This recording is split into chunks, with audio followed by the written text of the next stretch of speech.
Welcome to episode 32 of Kontrarian Korner. I'm Ben Kellerin. We're here today with our first episode of 2025, and I figured it'd be a great opportunity to have Dave Collum on to talk about his yearly 300 page essay about his year in review. And it's a must read every year. He's been doing it for 15 years now, I think.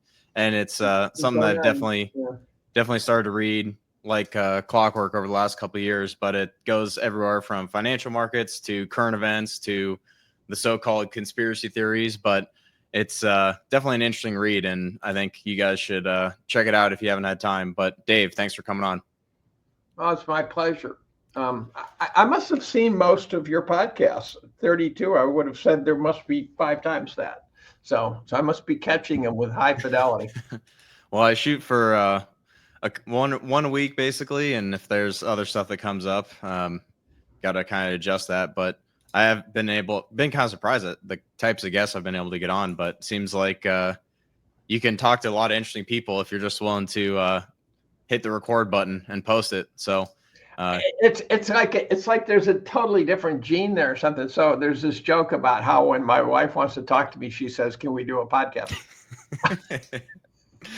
Yeah, well, that might take you down a couple of rabbit holes, I'm sure, but it'd turn into a 2 or 3 hour conversation that I'm sure would be entertaining. But I wanted to kind of let you lead off here and see what topics you want to start off with, because your review goes everywhere from like the Trump assassination attempts to financial markets to what's going on in the world. And so if you want to lead off or have a topic, I think that'd be an interesting way to fire it up. Well, actually, and you haven't seen part 3, which we probably shouldn't talk about. It'll get you kicked off the internet. Forget about YouTube. I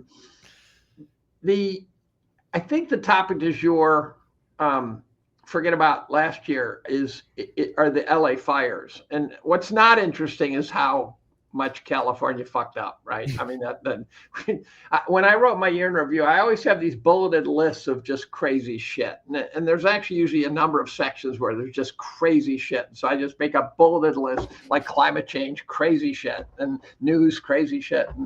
And I realized that almost all my bulleted lists, they're about 85% California.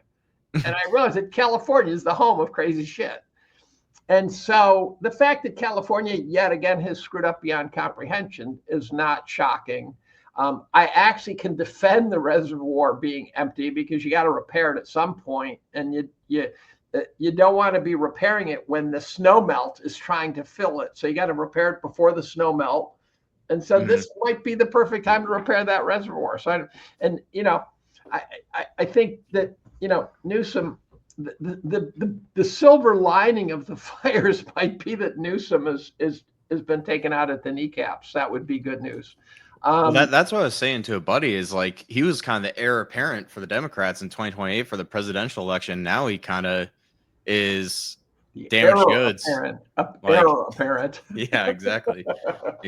I'm not sure our memory's that long. I'm hoping that's true. But I think the people who got screwed, like the rich and wealthy people who probably would have backed him in California, their memory will be that long, Yeah. So, but the interesting part of the story to me, so some guy did a nice Paul Harvey flavored presentation of the history of California recovering. It's one of these California gets knocked on its ass and it keeps getting up, and it's a special place, that sort of thing, LA in particular. And they mentioned previous fires. And you go, yeah, I'd kind of forgotten about those. But the one that they emphasized the most was a fire that took out 700 houses. And I go, we must be right now at 20 times that. And I can't even keep track. When I go on Twitter and I look up the fires, I find the post suspiciously out of date. So I'll search Encino, and I expect if I go to the latest tweet that I should be seeing videos that are 2 minutes old. And I'm seeing videos. I go, I saw that yesterday. That video says that there's 14 dead people. And I go, I know they're claiming 24 now. I'm not even getting the 24 number, right? And so I'm finding. I bet it's 10 times that. Right. Oh, yeah, because of all the people we haven't found. they got cadaver dogs who are working through the rubble. There's going to be so many. Like in Lahaina. By the way, if you go to Wikipedia and you look up Lahaina, when I wrote about Lahaina, I wrote about it in the context of the DEW theory, which is low probability, but it gave me an excuse to dig into DEWs, and it's a fascinating area. So I was reading RAND reports from 40 years ago and stuff. And then you go to Wikipedia, and there's no mention of dead children. And I go, remember when USA Today was saying could be, 700 to 1,000 dead kids, and all of a sudden Wikipedia has none. And their body count is now down to something like 90. And I go, really? You sure about that? So we're going to have trouble getting straight answers out of Los Angeles too. But I've been wondering about the microeconomics of Los Angeles. So you're running a hospital, and all of a sudden, your doctors don't have a place to live. What happens? They can't stay. You go, well, they'll rent a place. From whom? Right? I'd love to own an Airbnb in Los Angeles right now. You could charge any quantity of money you want, right? Because some guy worth $100 million will pay you, $10,000 a month just to have a roof over his head. So I'd love to own a couple of payloaders in Los Angeles, right? I'd love to have a construction company in Los Angeles. Construction might take about 5 years before you actually get to swing a hammer. Now, one of the questions that's going to come up, and Pop the other day said he thinks that the regulations are going to continue to stifle the reconstruction. And I suggested that I thought they'd also say, screw the environment, start building. Right. And I'm not sure. I don't have a strong opinion. So they're just two opposing theories. I do know to build a house in Ithaca probably takes a year to get organized.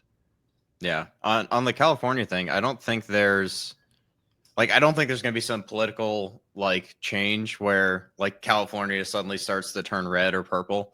But I do think there's enough people with enough money to basically say, look, if you don't get out of the way, or at least let us start building, we will do everything to ruin your political career, right. Whether it's Newsom or all the DEI hires in the fire department, stuff like that. That was I don't know if you've seen some of those memes going around, but I have.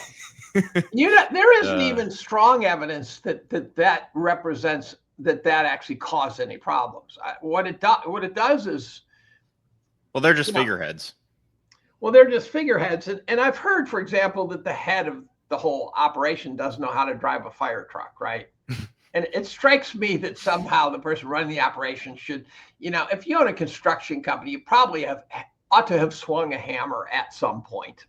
And so there's that problem. But it's also, lesbians can run operations too. So I think hanging on them, I think they're getting a patsy treatment a little bit. The head of the chick, not the head of the whole enchilada, not the mayor, but the head of the fire department, she has a paper trail showing she was begging for help. So I think she's going to come out okay, is my guess. And she's throwing the mayor under the bus with everything she's got. I mean, they're now shooting at each other. But the question is, so you got all these businesses. You can't stay in LA. The housing is going to be such an unbelievable crunch. Where I think if I were a doctor in LA and my house had burned down, I'd start applying for jobs in Indiana or something, right? Take the insurance money and figure out where else you want to go. If you have it. Yeah, that's another rabbit hole. And now people say, well, the insurance company is immoral to cancel policies. No, insurance companies will compete and the market will straighten that mess out. But California prevented them from it. And they said, okay, look, to insure this house, I can't safely insure this house for this quantity of money. So we're pulling out. We have friends in Florida at Fort Myers Beach who had a house for which their policy would have cost 25% of the value of the house per year. And so they didn't insure it, and the hurricane wiped it out. And I go, who was right? The insurance company, right? And so if you're going to build in a place where you're going to get squeegeed off the surface of the earth every 4 years, don't expect to get insurance. That's on you. So, so the uninsured houses. Now the problem is, that the Hollywood stars are going to be able to rebuild. The rich people are going to be able to rebuild, but some doctor who has a $3 million house is not going to be able to rebuild. Right? He can't afford to just swallow 3 million. Yeah. Well, I think the thing that's kind of interesting on the insurance angle too is like you start to look at other parts of the insurance kind of world. Like there is like a point where it's just like, at what point do you just say, all right, I either take no insurance or like I'm going to self-insure or whatever you want to call it. Because it's like, okay, if it's 25% of the house value, like the example you were saying, it's like, at what point do you just set it aside and hope you make it 5, 6, 10 years, whatever it is, right? Because there's stuff like that in health insurance, and like you see the cost of like healthcare, all these other things going like ridiculous, but somehow only 3% inflation on the CPI or whatever. But anyway, you see the healthcare costs going nuts, and it's just like, at what point do you just say like, you know what, I'm not gonna pay for health insurance, like I'll pay out of pocket. Like, that's what I do. If you're young, you can, your worst case scenario is bankruptcy, right? Unless it's a student loan, then that's not a way out. If you're my age, you have to insure because you can't afford to have a catastrophic event. It's too late in your life.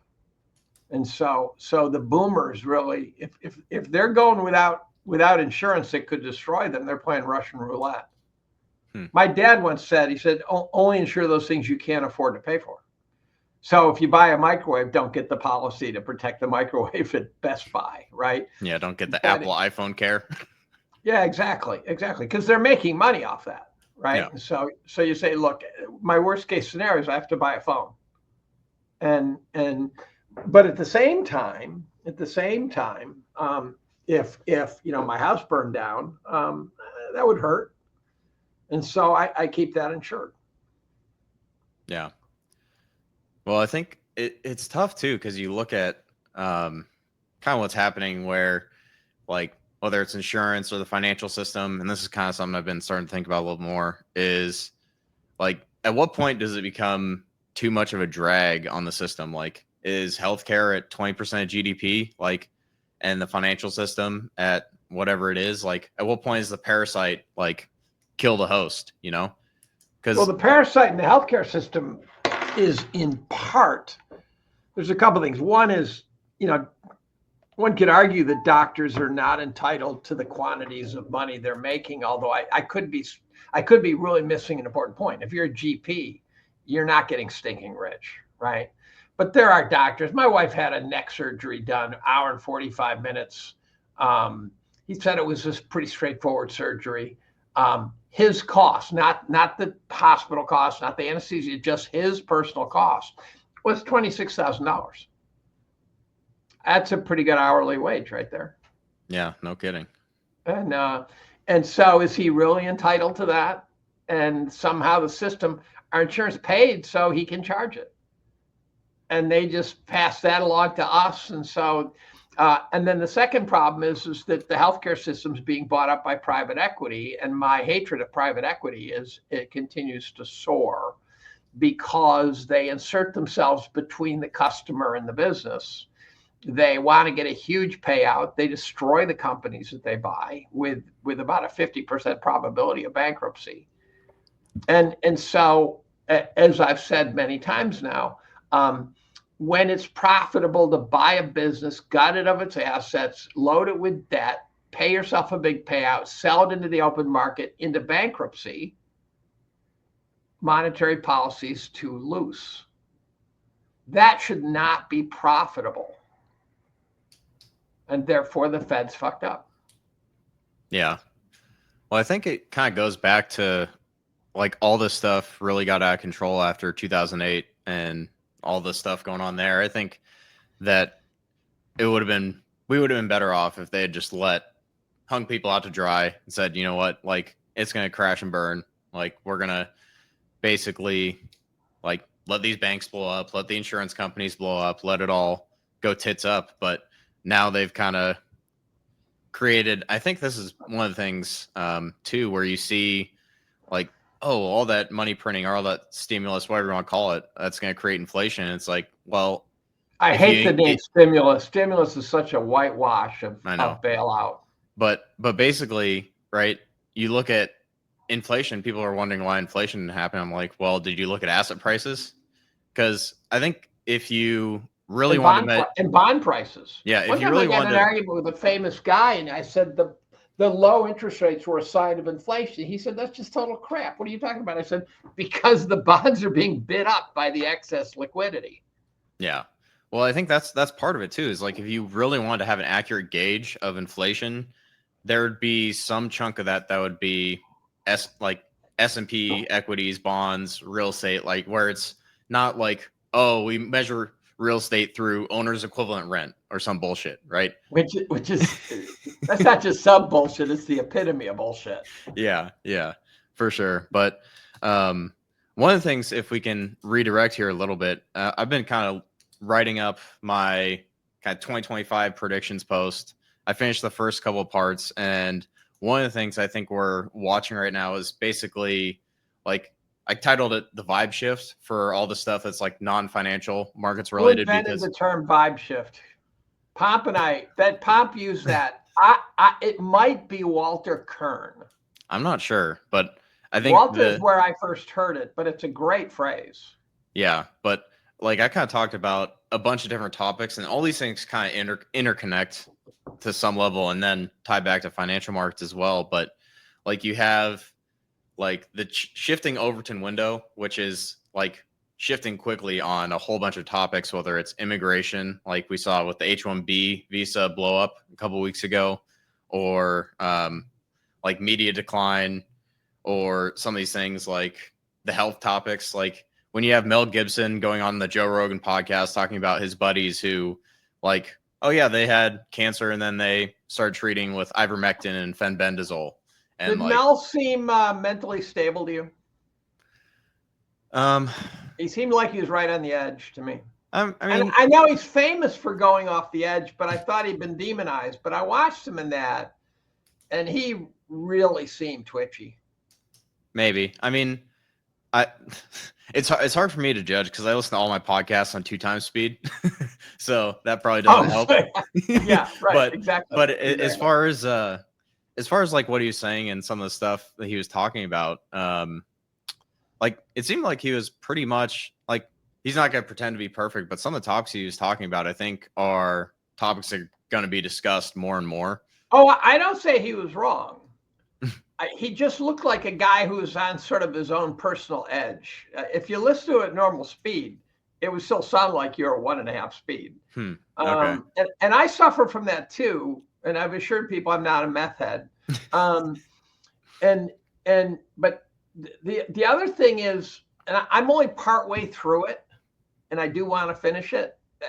You and I both get probably 30 hours of podcasts we'd like to listen to a day, and that's my math says you can't do that.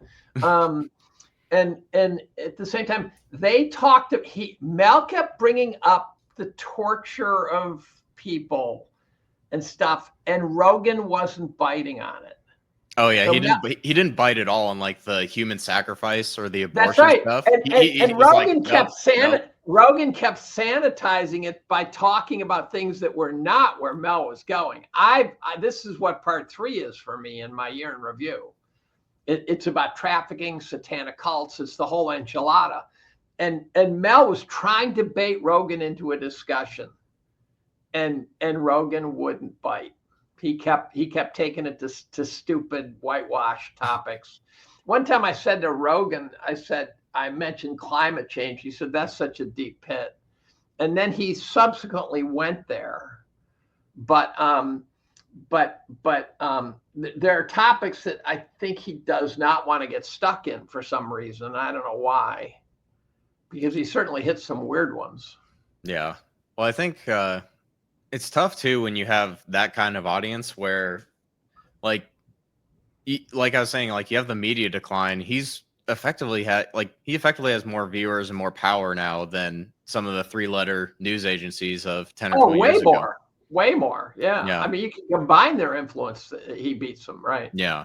And so like it's tough because like as entertaining as the smoking weed and like talking about who built the pyramids and all that stuff, like it's entertaining, but I think there's you have to take it a little more seriously now. I think he kind of realizes Well, that. like his But Mark Andreesen interview.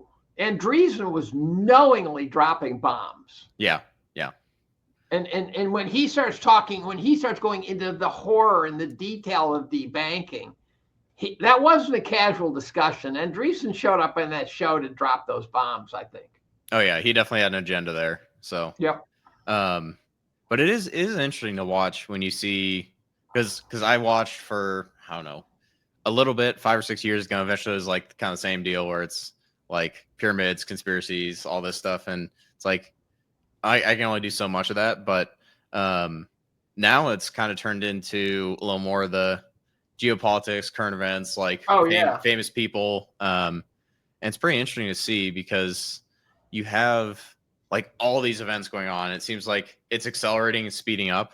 And like we're only 2 weeks into 2025, and you have like New Year's Day, you've got like the terrorist attack in New Orleans, you've got like the Cybertruck bombing where it's like what the hell's going on in Las Vegas, and then you've got all these different things like geopolitical events. Those are not simple stories. Those stories have the dollop of horse shit that the Trump assassination attempts have. Yeah. When the woman went through, I kept mixing the two up because I was busy at the time, so I was just picking up tiny little shards of these two. And a Tesla blows up with fireworks in front of a Trump tower. I mean, a Tesla, right? That's what I was writing about. Is like like I basically think over the next couple of years we're gonna have more like violent like outbursts. It kind of falls into 4 categories, I think, which is like the vigilante or targeted kind of hit type deal, whether like Luigi Mangione, stuff like that. You've got like terrorism. You've got you don't even know what that story's about. I guarantee you that one smells too. Story there. That one smells too. All over it. And then you've got like the random outbursts, and then like the what the hell is going on, which is kind of the 4th category, which is like the Cybertruck, where it's like you've got a Green Beret who rents a Cybertruck and he fills it with fireworks, and he supposedly shoots himself with a Desert Eagle before detonating, but you can see him moving around right before the detonation. And like you go down the list, it's like he sends this letter to some guy who gets on a podcast and is like, there's gravity powered drones from China coming up out of gravimetric or something. Gravitonic, or I can't remember. Something like that, right? Gravitic. But then gravitic, the other one's where gravitic. And then there's the other one where the reporter goes into the guy's apartment right after the FBI breaks in, and she's pointing out bomb making materials and recipes for bombs, and the Quran's open. I'm going, so the FBI just left the crime scene wide open, didn't package this stuff up as evidence, no. And then you find out someone says, oh, by the way, her name is this and she's Mossad. And you go, that plot just thickened pretty damn fast, didn't it? Right?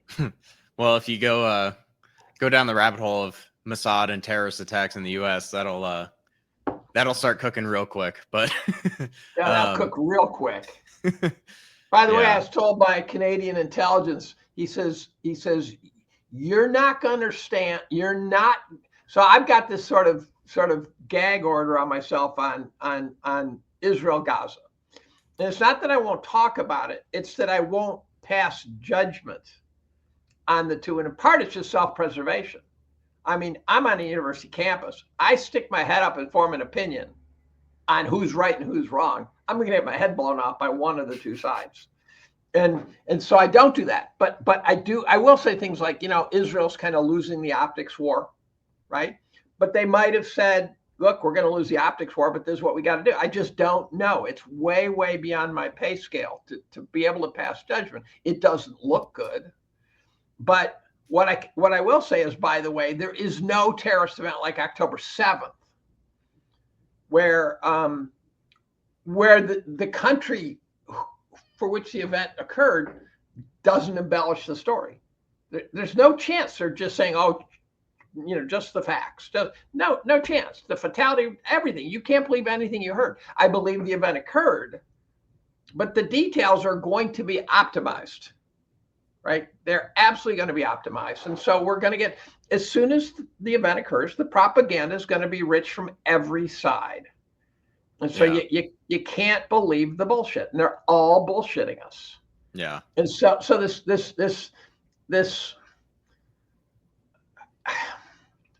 and then the question is, how many terror cells got across the southern border? And the answer is tons. Tons. There's tons. Yep. Because our opponents are not stupid. The southern border is wide open. Are they going to forget to send somebody? Are you really trying to make that argument? Somebody out there? No. And then the question is, why did our government open those borders? That's way more insidious. If some foreign government, some Iranians or whatever, send terror cells across that border, I understand. I mean, that's their job. Our job is to not open those borders. Yeah. Have you looked into the Kalergi plan at all? Remind me, I have, but it's keep going. Help me out here. Well, the short version is basically that certain groups want more immigration to European and countries of the European heritage to basically make sure there aren't any white European countries left. Like, right. So you go down the list and look at what's going on in Europe right now, and you look at what's going on Sweden, right? Yeah, and like you pull up Kalergi plan, and Wikipedia will tell you, oh, that's a anti-Semitic conspiracy theory, and it's like, well, if it's happening right in front of my eyes, and you have like places like it wasn't highest, but I think it was APAC, or maybe can't remember which one it was, but it was one of those organizations where there's a guy who has like a counter of like the percent of the white U.S. population, and it goes down like year after year after year, and he's like celebrating it. When you see stuff like that, it's like, well, you start to connect some dots, and it's like, what you mean? You look at Alejandro Mayorkas and like some of these other figures in like positions of power. He's got some dark history. Yeah. Right. It's not just history created over the last 4 years, dark history. He's got dark history that goes much further back. Yeah. Well, as do Comey, as do Brennan. These guys have some very sketchy background stories. Well, that's where I'm wondering too, like at what point do people give up on like the legal system and these people ever seeing justice? And that's where you get like the vigilante, like targeted violence against politicians. It's like, yeah, like a CEO walking on his own in New York is one thing, but like at some point, I think people are going to start going after some of these politicians and not endorsing it. At least I don't think we need that yet. But I mean, you look at history, it's like that's kind of where these things go over time. If you have governments that are not acting in the citizens' best interest. I sense that it's more likely to first show up on a citizen versus citizen level. So, for example, some guy's in robbing a store, and a bunch of guys are going to beat him to death, right? Just say, that's it. We've had enough. The squatter story is one that I wrote about, and I'm sitting there going, what would really help the squatter story is if someone went in with a couple of baseball bats and beat the crap out of the guys and said, don't come back. And then it got press. The squatters should feel risk, and they don't. They don't. They're protected by the system. And so the squatter squads, they're called, a little inflicted. By the way, shooting a CEO, here's one that's unpopular, shooting a CEO of a healthcare company that has the highest rejection rate of payments in the entire industry. The guy should not be shot, but it also, you may have noticed, I think it was Blue Cross Anthem or something, the next week, they had locked and loaded a new policy about what they wouldn't pay for, and they pulled that fast, right? The CEO said, look, I don't want to get capped, get rid of that. They released it after the guy got shot, but I think it was probably in the chamber ready to go, and someone wasn't smart enough to say, wait a minute, pull back on that policy where I don't want to get killed, right? It is conceivable. I think people who do bad things have to feel risk. They're still going to do bad things, but if there's no risk, they're going to do vast quantities of bad things. Yeah. Well, I mean, some people call it moral hazard, whether it's talking about Wall Street or, Moral hazard. I mean, you just look at what else is going on in society. It's hard to say that like there's like justice being dealt out Well, on a here, for wider example, scale. the thing I don't understand. For example, I'm going to write about transgender. I'm very sympathetic to transgenders. Life, let's say you're a teenage transgender. Life is hard enough as a normal. You could be the quarterback of the football team or the head of the cheerleader squad, and you still have self-doubts at that age, right? That age is a tough age to go through. Being transgender at that age would be a nightmare in principle, although I think they're doing it to somehow try to become special. What I can tell you is if I had a daughter, and I don't, so this is hypothetical, but if I had a daughter and she showed up at home missing her breasts at the ripe old age of 14, that doctor's life would be a great risk at that point. And I would feel an obligation to society to make him pay dearly for cutting the breasts off my daughter. And I think society historically would have been this close to if I signed off on that to dealing with me, right? I can't chain my kids up in the basement and beat them.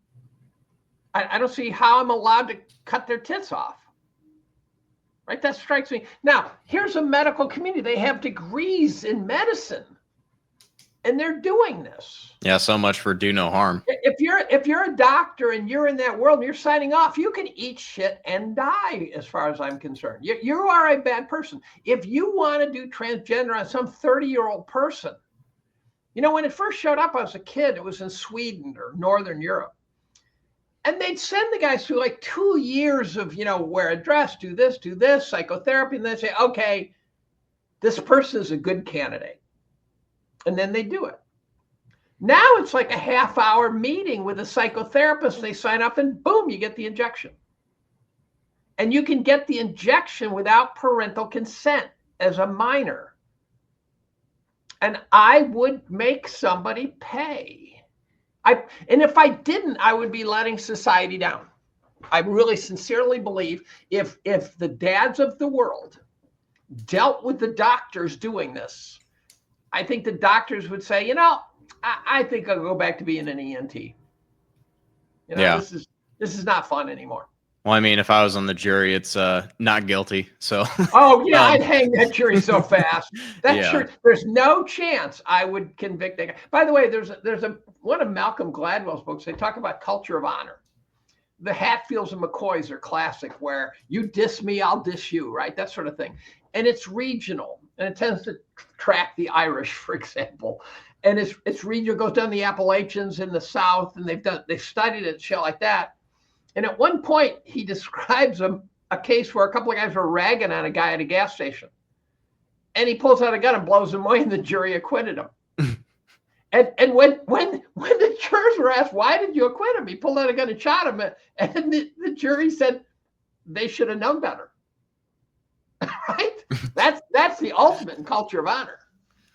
Well, and somehow this is going to show itself. It's going to reappear. This idea of frontier justice, this idea, look, I'm not waiting around for the system. I would not underwrite the life insurance policy of some of these Soros prosecutors. I think we could enter a period of tremendous upheaval where it's not just old men screaming at a camera on their screaming at clouds. Exactly, Homer Simpson. It's going to become real, and there's going to be, let's round up a posse time, and that's also going to be exacerbated, by the way, economically. A theme that I've been thinking about a lot is the fact that if you look at past, we're clearly closer to a market top than bottom. I think we're at a record top. I think we are so colossally unstable now. It's like a Jenga tower that's 8 feet tall. And if you look at former tops, like the 0809 top, it wasn't so much an equity top, although equities paid dearly, as much as a real estate top, right? Mhm. And but what was it like? Well, everyone's saying, "Oh, I never dreamed of owning a house. Now I own a house. They give me 125% loan. I can put furniture in. Life is so good, right? I finally lived in the American dream, right? You go back to the 2000 top, and it really felt like the world had fundamentally changed. The internet arrived. Netscape was here. The dot-coms were here. You could see that it was a bubble, but you could also see that it was a fundamental change in the world, and it was exuberant, right? And all the tops look like that. Right now we're at the top, and you and I are sitting there talking about vigilante justice. and people, you walk in the store, and you'll see some person with a mask on, and you go, it's sort of the same opinion you formulate when someone doesn't use their blinker. You go, you fuckwad, and so people are pissed at each other. You voted for Harris. What kind of idiot are you, right? You voted for Trump. What kind of asshole are you? We're really, as a society, now the right wing right now is a little euphoric, right? They're kind of enjoying this period, but we're fundamentally pissed at each other. And the good news is the left got their asses kicked so badly, they realize it's not the right's fault. It's their own party that did it to them. So in many ways, that's kind of the dominant victories kind of pulled the conflict between left and right apart a little bit, because I think both sides realized that the DNC completely and utterly self-destructed. Yeah. And you can't blame Trump for this election. Right? Yeah. Well, I think the point you're making there about the society being divided, everyone's pissed off, is I think pretty interesting, because there's a lot of stuff I've seen. This kind of goes back to some of the stuff I was writing about recently with like the generational divide, and you see that in some of the economic stuff. But when, like, I think younger generations in general are just like looking at the whole situation, it's like, well, okay, if everyone's trying to bring in people to lower my wages and then tell me that housing prices are not ridiculous, and oh yeah, you can, food prices are not ridiculous. Yeah, you can like just work hard, pull yourself up by your bootstraps, and like you're gonna make it if you work hard because America's the land of opportunity. It's like, well, is it still the land of opportunity? Like, I would argue I still think, is, but it doesn't feel it. So I think the kids who, I see the cream of the crop at Cornell, but there's some percentage who are squandering this opportunity, and part of it's their iPhone, their laptops, they don't know how to study. They're really. I've been trying to convince my colleagues that we have to actually become educated about what the heck is different about this generation. We can't just say, here's our standard, you got to reach it. We've got to understand why these kids are not what they used to be. And I can guarantee you the students are not as good. You talk to anyone who's been teaching students for 20, 30 years, they'll say, look, what we're seeing now is not right. It's different. Jonathan Haidt's written a bunch of books. I've read them all. And something has happened to the kids. And what started out as a theory that the iPhone and the social media was the problem has now become highly studied, sort of fact-based conclusion. yeah. And then the question, though, is what do we do as adults to fix this? Now, one of the things I do is I stand up in front of my class and I say, you've got to figure out how to shut your phone off. You've got to figure out how to push your laptop away. And I tell them, I said, look, when I had 5 minutes to kill, I went in the lab and cleaned glassware. I went in the lab and did menial chores. I did things. I read 5 minutes of chemistry. And you guys, by definition, will pop your phone open. By definition. And I said, you've got to find a way not to do that. And I said, I'm addicted. You're addicted. I'm 69. You're not.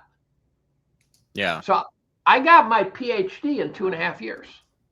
I would never, ever, ever, ever be able to do that. First of all, ever again, just It was like Miracle on Ice, 1980 hockey style.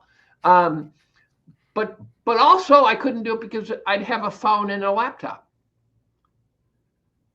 And so the kids who somehow figure this out, and I think society's going to figure it out. I think society, for example, is going to say no phones anywhere near a school. So there's going to be 8 hours that the kids are in school and they can't touch their phones. Yeah, and that'll be a phones start. Stay in the car or whatever it is. They right. Don't come into the school. If we catch you with a phone, you're losing it. Yeah. You're going to be buying another. I mean, I think that's kind of what's has to happen. Like I look at the state of it's starting. Yeah.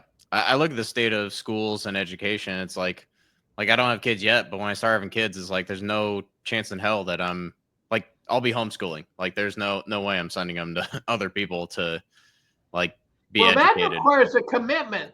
You're paying school taxes and homeschooling, so you're getting robbed. You're really getting ripped off if you homeschool. But I understand homeschooling is certainly picking up. COVID helped that because parents started looking over their kids' shoulders going, holy fuck, what is that you just taught them?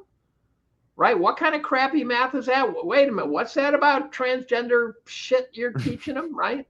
And so I think that COVID brought a lot of parents into a state of awareness that they were not in. Yeah. Well, I think people will look back on it too. Like, whether it's 5 years, 10 years, however long it takes, like the pre-2020, like that was BC before COVID, right? And now what we have after is like there's all this stuff that's like starting to break. It's becoming more obvious. And like that's where it goes back to kind of the Overton window where a lot of this stuff is starting to shift. And I think like social media has its pros and cons, but one of the good things is that it'll like accelerate some of these changes. So like some of the things that are getting talked about now, like I would have not have guessed that even like a couple of years ago that like people would openly be talking about like immigration, like deportations, like some of these things and some of the health topics. Taking over Greenland. I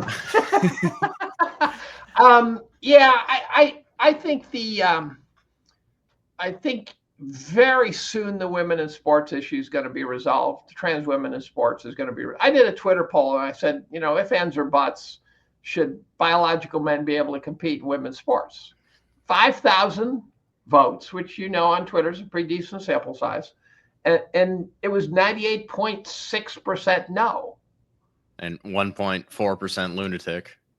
Right, or people who click the wrong button by mistake. Yeah, exactly. And so we have the answer already. We just didn't have a mechanism. And one of the beauties of the Trump win, the dominant win, is that it put the left on their heels so much that they're not even speaking now.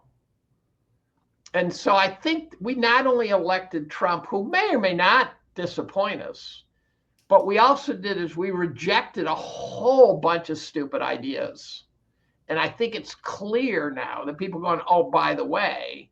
And that's why there are so many goddamn countries around the world that are doing the same thing right now. I think the U.S. said, we did it, now you can do it. And now they're doing it. And I've been a big Viktor Orban fan. I'm a friggin' Putin fan. Putin's not wrong in this goddamn story. I'd trade like half of people in DC for a leader like Putin, because you don't wonder if he has like the best interest of the country, the people in mind. Exactly. He's a nationalist. Exactly. So is Orban. So is Trump. Who's getting the most grief? Orban, Putin, Trump.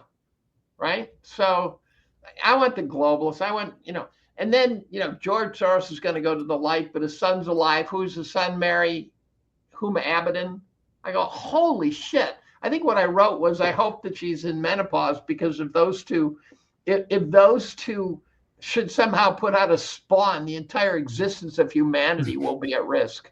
And so I'm kind of hoping that I'd like to see a little Monroe Doctrine action, right? Send Soros and his money back offshore. Yeah.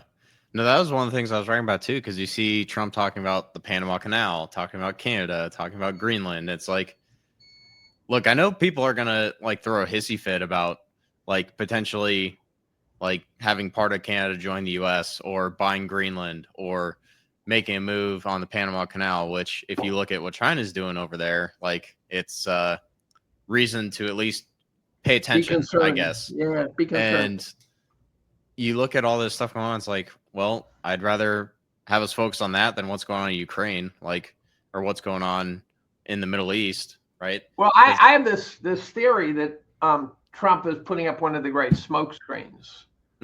And so while we are arguing about how stupid taking over Greenland, Canada, and the Panama Canal and naming the Gulf of Mexico the Gulf of America, Pop actually came up with the theory that it might negate a bunch of laws that said you can't do this in the Gulf of Mexico. And he said, so we changed the name. Well, you know, the offshore drilling ban that like they were throwing up. So like there's no new developments in parts of the Gulf of Mexico, and then like all along the Pacific coast on the Pacific Ocean, and then in the Atlantic. And I was talking to someone else, like just randomly, he's like, yeah, the Gulf of America has nothing to do with like the America, like fuck yeah, like type like bullshit. It actually has to do with like negate those drilling. Laws. Yeah. So he said it's actually a serious like one stroke of a pen, like we can fix this, boom. And so it's pretty interesting because he was like, yeah, if they really wanted to throw like put the fly in the ointment or whatever, they would have basically done coordinates. There's no drilling in these coordinates, blah blah blah. I was just thinking that instead of naming it, if they had done say here are the coordinates you can't. Yeah, I was thinking about how if they didn't define what the Gulf of Mexico was, then you change the name. The other thing that by us talking about this is we're not talking about Trump's appointments.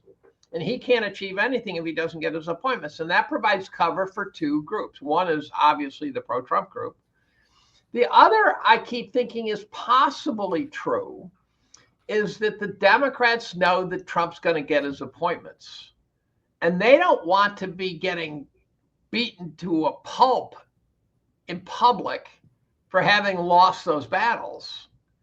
And so they're probably pretty happy to have those appointments stay off the radar too, because they know they're going to get made, and they'd rather be talking about taking over Greenland and how stupid that is.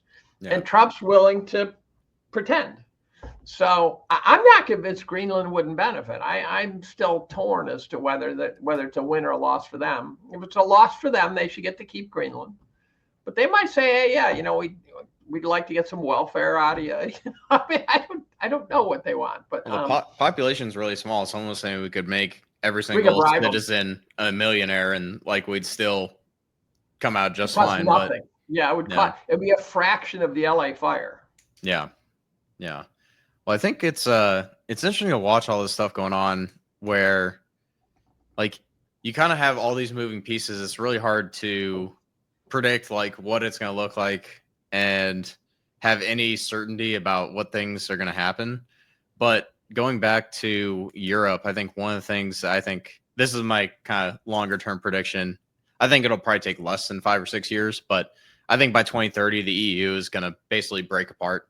I think it's going to crack. I think the euro is going to basically end up going up in smoke. And this is like, I'm sure like there's a short-term bounce. Like it's not going to happen overnight for like European currency, blah, blah, blah. But I think Europe is in deep trouble because of immigration policy, like regulations, like climate change insanity, like you name it. And I think there's a decent chance that the next 5 years things could get bumpy for Europe. But I don't know if you've given any thought to the EU or NATO or some of those kind of globalist type organizations. NATO's an easy detonation. The U.S. walks from NATO. NATO's in trouble. They can create a new NATO, right? Or one that should exist. The U.S. shouldn't be in NATO, right? The NATO should have dissolved when the Soviet Union dissolved, but because it was designed to oppose the Soviet Union. I've seen theories that the Soviet Union didn't really dissolve; they just changed tactics. But I'm going, well, their tactics are really different. So the EU, I keep thinking of this metaphor, which is a screwy one, and it might not even make sense. But you know that Jodie Foster movie where she travels through this time machine where they get these messages from some outer space, and it's a design of a thing, and so they build the thing, and they drop her through, and she travels through time. or she travels through dimensional space. And one thing's the design had her not tied down, not connected on this floating chair. And they said, oh, that's not a good idea. So they anchored the chair and she shook like crazy. And then she released the chair and then she floated. And the chair being anchored to me is like this metaphor for Europe having these strong connections. And it prevents them from being able to sort of float around and adjust as independent sovereigns enough. And it's too rigid, and therefore what Germany needs, Spain doesn't, and vice versa. And so I think that it might be flawed by design. I think it might not work. And how long do you think it'll take? How long before we see concrete movement of Putin, Zelensky, and the U.S. getting to the table? I mean, I think we'll see some movement on it happening this year, I think. But I think we'll see movement this week. Well, I mean, you look at like troop numbers and like Russia continuing to advance and like some of the moves that Ukraine, I put that in quotes because it's basically I mean, I would say England and the U.S. troops. Like you look at who's firing like HIMARS missiles and all this other stuff. It's not Ukrainian troops, but like I don't think they have the numbers to like sustain this indefinitely. And I think it either comes to like negotiating table or Russia's like, yeah, you guys constantly lie and we don't trust you, so we're just gonna keep kind of chugging along. And because they can, I'm not saying they can do that indefinitely either, but I am pretty confident they can outlast Ukraine as long as NATO doesn't get involved. And I don't think NATO wants like mass involvement, even though we already have troops on the ground there. So I would say, well, but we will not in about a week. Yeah, I mean, right. So I think Trump's going to cut the first week. Trump's not going to start slow. No, he has got. He has to come out guns blazing. Guns blazing. So we'll hear about January 6th, guys, right away. We'll hear about a number of these. I'd love for him to vaporize FEMA right away. It's a Pyrrhic victory, but 29 billion, let's do it. I think we're going to hear about Ukraine right away. I think the one thing Trump can't do is start out slow, in my opinion. I think he has to come out and play 52 pickup and just throw the shit out there as fast as he can. And I'm sure it's all written, ready, release day one. Remember what he did in 2016 when he had no power? The first thing he did was he said to Boeing, $4 billion for Air Force One, forget it, cancel the policy, can't cancel the contract. And Boeing said, well, we'll do it for two. We'll do it for two, right? Trump wants early victories. He wants to show his stuff right away. So I don't think the first week is going to be boring. No, that's for sure. The first month we'll then be able to digest what he is doing and done and get a sense of how serious he is. Because I think there could be some shit you go, whoa, I did not see that coming, right? Yeah. And then the first year we'll find out if there's some chance. Now, the guys who think that we're going to go into some boom, I think are dreaming. I think they're out of their minds dreaming. I think Trump first has to sort of raise the building and then rebuild it. And so I think if Trump does what Trump really should do, if he wants to be one of the legends, it has to be a long game. It can't be a short game. He can't say drop interest rates and save the day. That's bullshit. He has got to somehow set us on a path that's fundamentally different than we're on. And that's going to require pain and suffering. He's got to stand up there and say, look, here's the deal. We've got huge debt. We've got huge spending. We're going to cut government jobs. Here's severance packages. We'll pay for that, but get the fuck over it. By the way, who's going to employ someone who worked at FEMA? FEMA makes TSA look like competent people, right? And so we have to find a way to shrink government without also producing bread lines day one. Yeah. The one of the things you're saying there, and this reminded me, I can't remember the name of the office, but there's a government office that like funds the transition in for a presidential like cabinet team, all these different positions coming in. And they, like the Trump campaign, I think self-funded so they can have like basically hit the ground running. Autonomy. Yeah. When things get moving here in a week or so. And I think that'll be interesting to see because, like you said, the pace, like I think it's kind of the point where he needs to play offense. He needs to be focused on stuff where, like, a lot of these things that I think he needs to focus on are more for, like, the country and the people and less about, like, does GDP go up? Like, I'm not a big fan of the people. That'll be the question is he able to play the long game? Yeah. Yeah. It'll be. Now, he's not running for re-election for the first time. Yeah. He was running for re-election for 4 straight years. Yeah. No, it's interesting to think about, like, his potential impact, because I think if he can keep a leash on some of the people that are in the cabinet that would not be my first choice. Like, Rubio. I know you gotta make deals and you gotta like right. shake hands, like smokelit rooms, all that stuff. But if you can kind of like move things along and keep those people in line, like, but at the same time you let RFK go wild on like vaccines and food and drugs and like go down the list, and you have like Tom Homan and Stephen Miller on the immigration Tom Homan stuff. could be entertaining beyond comprehension, right? I think RFK, I think they tactically brought in this Make America Healthy Again. I think it's a legitimate thing to do, but it's also a smokescreen. RFK did not accept this job to make food healthy. He accepted this job to deal with pharma. Right? Yeah. He's been fighting pharma for 35 years. He's not all of a sudden going to start talking to Arthur Daniels Midland, right? He is going to go after pharma. Now, Trump had some Mar-a-Lago meets with people, and his supporters are going, oh my God, the fix is in. He brought in all the pharma guys. You don't know what he said. For all I know, he said, here's the deal. We're going to do this and this and this, and you're going to get to do this, but you can't do this. And get the fuck over it. The days of you telling me what we're going to do are over, and you'll win in this way. We're not going to destroy you. We don't want to destroy you, but you're going to quit being punks. I don't know. I think some of them are beyond reforming, but I think pharma's got a fundamental problem. I mean, and I must confess to not having seen it, despite having strong ties with pharma for many, many years. So I was consulted for Pfizer for 20 years and some other companies, and collaborated with some big cap pharmas, and was on Merck's long range steering committee. 5 scientists. They lifted up their skirt and showed us everything they were doing. I couldn't see the corruption. Where the corruption exists is at the clinical trial stage. So when Merck or Pfizer, these guys want a drug to be released, they control the clinical trials. So it's like bond rating agencies, right?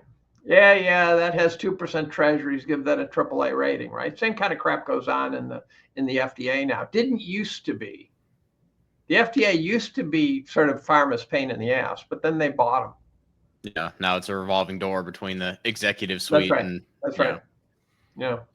But I think it will be interesting to see those issues start to shift, because like you have people talking about like the ivermectin, fenbendazole for cancer. You have people talking about like vaccines and their link to autism, and you go down the list and it's like, yeah, well, see, I believe that connection. I would not have believed it 5 years ago. I watched Vaxxed, and in an hour and a half, they convinced me that the connection's real. That documentary convinced me. And the problem is, I thought, for example, the vaccines were causing this delayed development, and so parents would notice, as I like to phrase it, that after a while they realize their kid's not heading to Harvard, and they're looking for an excuse, and they glommed onto the vaccine story and said, oh, that must be why my kid is not able to function at all, that sort of thing. That's not the story. The story is you get the vaccine, then now you get sicker than shit, the next day you're gone. I don't need to see more than a couple of those to realize that's the story. Yeah. rapid onset autism is the story, right? And maybe there's some slow versions too, but if you get the vaccine and the kid's gone the next day, some woman got her 3 kids vaccinated and watch all 3 go down that tube, all within 48 hours of the vaccine. And so I go, okay, that's enough to stop the vaccine right there, period. All you need is a couple of those.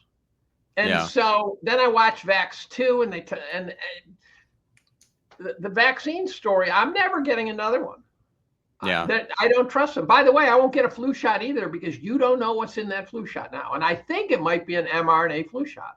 Yeah. Well, I mean, my kids, when I start having them, won't be getting any vaccines either. Well, but I think, if you homeschool, you don't need to worry about it. But I don't know what's required to go to a public school.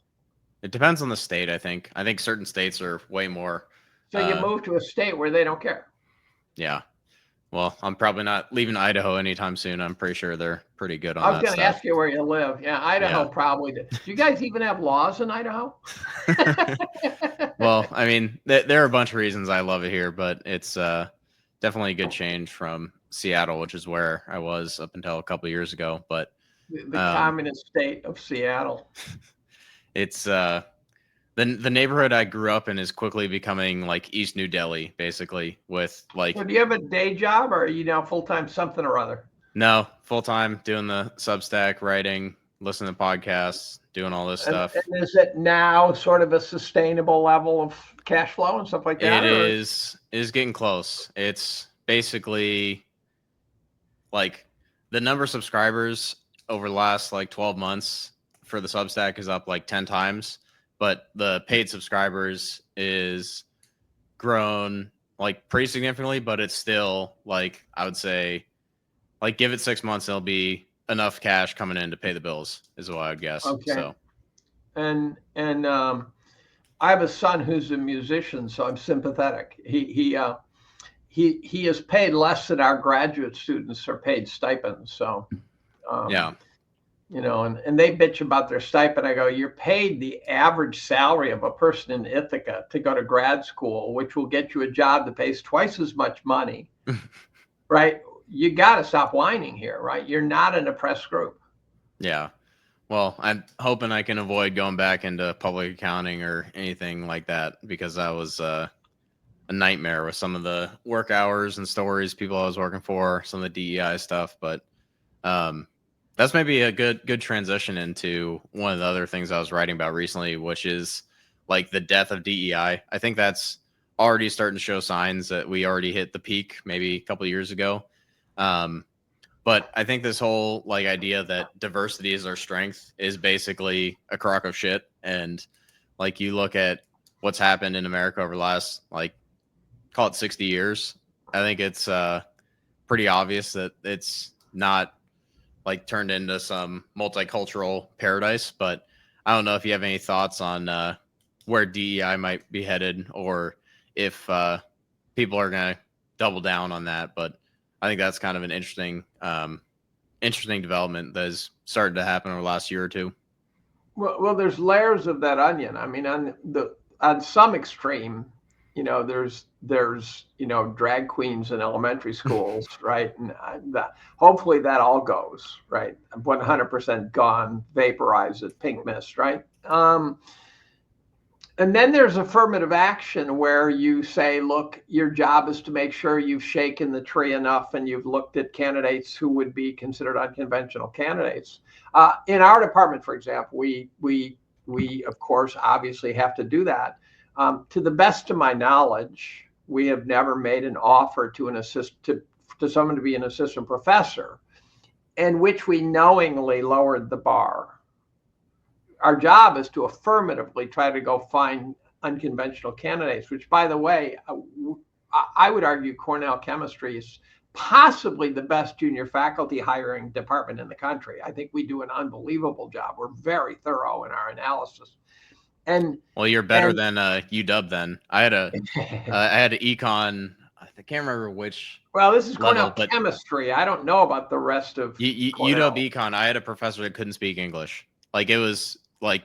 Oh, we would never hire that person. No, I know, but I'm just saying it's like I'm glad that you guys haven't lowered your standards, but it's that's probably the exception, not the rule.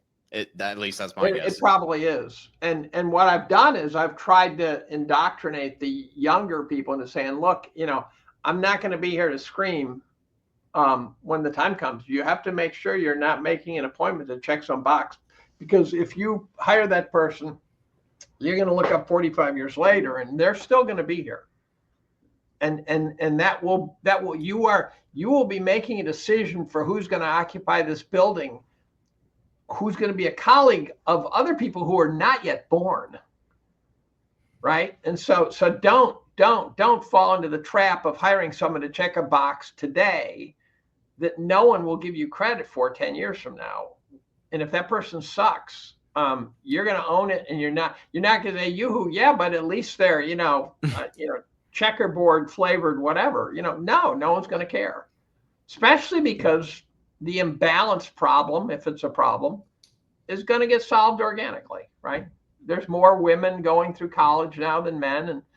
And, but patience, persistence. My dad won civic awards for hiring minorities. And his logic was very straightforward. He said he paid the highest wages in the city of Syracuse as a contractor. And he said we had a labor shortage in the late 50s, early 60s. And he said, I decided I would hire minorities and train them, and I'd have a loyal workforce, right? And he discovered a couple of things. One is that if he hired someone who did not have a job, there was a reason they did not have a job. And he said they were not dependable. And then he said that when the feds got involved, so he won civic awards for hiring minorities. When the feds got involved, he could no longer fire this person. So he said the entire business model had to switch. He had to be very careful about who he hired if he couldn't fire him. Now, there's an amazing story, a potential Nobel Prize in chemistry that never got given. A guy who should have won it based on chemistry, but he also should have won it based on the Peace Prize, if you wish. He was a guy named Henry Gilman, and he was at Iowa State. And he recruited minority students starting in the 40s. And this was minority grad students. This is when it was not only not urged, it was not cool, right? This took some balls. And there's a famous picture, which I can't find, and I want to find it. It's where Henry's sitting, there's a white-haired old man sitting there, and he's surrounded by 5 black guys in 3-piece suits who were college or university presidents who went through his research group. That's influencing society, right? That's the win. We had a guy in my department who decided that he was going to boot camp minority students. So it's not a shock that the standard is lower, right? If someone wants to come at me for saying that, have a ball, but it's not a shock. He recognized that when they got into freshman chemistry, they were getting crushed. You looked at where they were in the bell curve, and it was a disaster. And so he set up a boot camp, and it was a butt-kicking boot camp.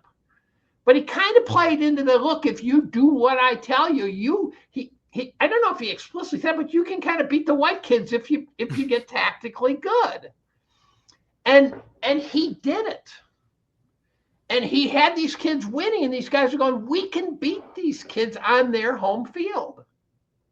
And all of a sudden you look up and you're at graduation, and they're out of a graduating class of, 35 chem majors or 7 black kids. And they did not exist before that. And then we made a fundamental mistake. We gave him some assignment that prevented him from doing that, and we lost it. I begged, don't change what he's doing. Let him do this full-time job. It should be in the New York Times. It should be. And he was tough on him. He was tough. He laid it out, but he made it happen. And I didn't think it was possible, and it did. It happened. He taught them to be competitive and to not be victims. And it worked.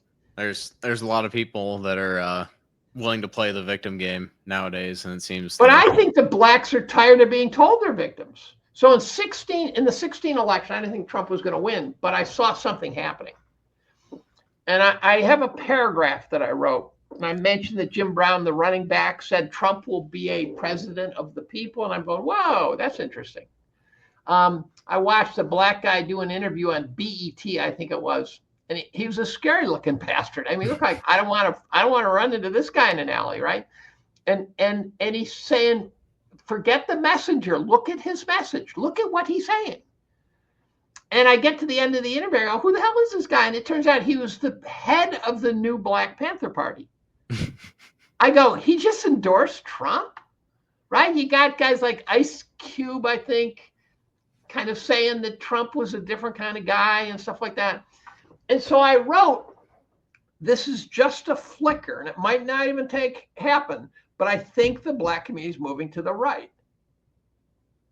And now you look, do you remember blacks for McCain, blacks for Romney? No. Blacks for Trump? Oh my God, yes. And I think it's for two reasons. One is because, let me put myself in the shoes of a black guy. I don't want to hear that I don't need an ID because I'm too stupid to be able to get one. I'd be pissed off. I go, look, we can get fucking IDs. What do you think, we're idiots, right? That would piss me. I've talked to the woman down in our cafe, and I said, does it piss you off? And they do the show. She's black, and she said, yeah, it totally pisses me off. And that's what the left was doing constantly. And Trump didn't do that. He didn't do that. He said, look, I'm on your side. And so I think they said, look, 50 years of Democrats, we've gotten shit out of them. They just use us. Malcolm X said, don't give them power. Malcolm X was brilliant. And then the second thing is that it also became gangster to go to the right. Remember when Kanye went to the right? And it's like, whoa, what's that all about, right? It was jamming it up the ass of the man to support Trump. And now all of a sudden, January 6th wasn't just white guys, right? So in many ways, the MAGA movement was really racially blind. Yeah, interesting. I do want to rewind to something you were saying there about men and women in college, because that's one of the things that I've been reading about for a while, is basically the percent of women going to university versus percent of men continues to get more skewed. And I think that unless there's like major changes at the university level, like I don't think there's any stopping that trend. But I'd be curious to hear if you have an opinion on if that's going to change, or if that's like in 5 or 10 years, it's going to be a 70-30 split. Because like, if I could go back and do it over again, I would either go to school for something completely different or not go to college at all. What did you study? Econ? You studied econ? No, accounting. Accounting. Yeah. Interesting. Accountants tend to not come from the top 10 schools. No, my brother's an accountant. He says all the accountants he knows, all the most prominent ones, they're not coming through. They're not coming through Princeton. They're not coming, right? The cost of going to school is getting so high that a combination of that and a combination of the fact that guys kind of have been getting shit on, so they're getting beaten up. The combination of maybe men are somehow, there's no evidence to support this one. Maybe somehow they've been beaten down more by these pressures of the digital world. Although I think the evidence is the girls do. I think the girls suffer more. Well, they get it worse from the social media side, like the brain rot they get from like being able to fire up whatever photo on whatever social media and get millions of likes. Like that has to screw with your brain. So I think the social media is damaging the girls more, but something's damaging the boys. And there are jobs out there that are a better deal than going to college, right? Yeah. So if you are going to a school that costs $75,000 a year, and you're majoring in English with a 530 English SAT, you're on the wrong track, right? You're placed wrong. And if you're studying sociology, you better have a big fucking plan, because it's not like, as they say, there's no sociology factory being built down the street, right? Yeah. Well, I hope you have a trust fund. Like that's. Yeah, I hope you have a trust fund. Well, in the old days, that's actually what happened. All these liberal arts were being studied by kids who were rich, because that's who went to college, right? And and on top of that, you're never going to be able to replace the jobs that need physical strength, right? So you can put in some women in the fire department, but if you got no firemen who can carry someone out of a building, you got a big problem. And so I think that the jobs that still, for which physical strength and testosterone or whatever else it takes, North Sea crab fishing, right? There are jobs that you don't want, and they're all done by guys. You know, the oil lumberjack, patch, garbage man, miner. You got it. Yeah, you got it. These are not chick jobs, and I think they're now looking more attractive. So it's conceivable that you're going to have the finesse jobs, which women are good at, done by women, and the jobs that require that sort of, maleness are going to go more to the men, and that it's a natural thing, right? Our vet school is something like 95% women. We don't have anyone screaming, oh, we got to even this back to 50-50. There's something about being a vet that's all women. It's a nurturing thing. Who knows what it is? But women tend to go into biochem more than chem, for example. And so if you look at places like Northern Europe, where the women have the most choice, supposedly, I'm told, they're choosing very predictably to go in directions that the left doesn't like, because they go, but that they shouldn't be doing that. They should be doing engineering. I go, but that's not what they're choosing. Yeah. And one of the things they're doing is actually, I read this somewhere and it made sense. If you're a chick, in the back of your skull, you got the ticking clock, right? You got the I've got to breed clock, and women don't like to think that's true, but we didn't make it 4 billion years without that clock, and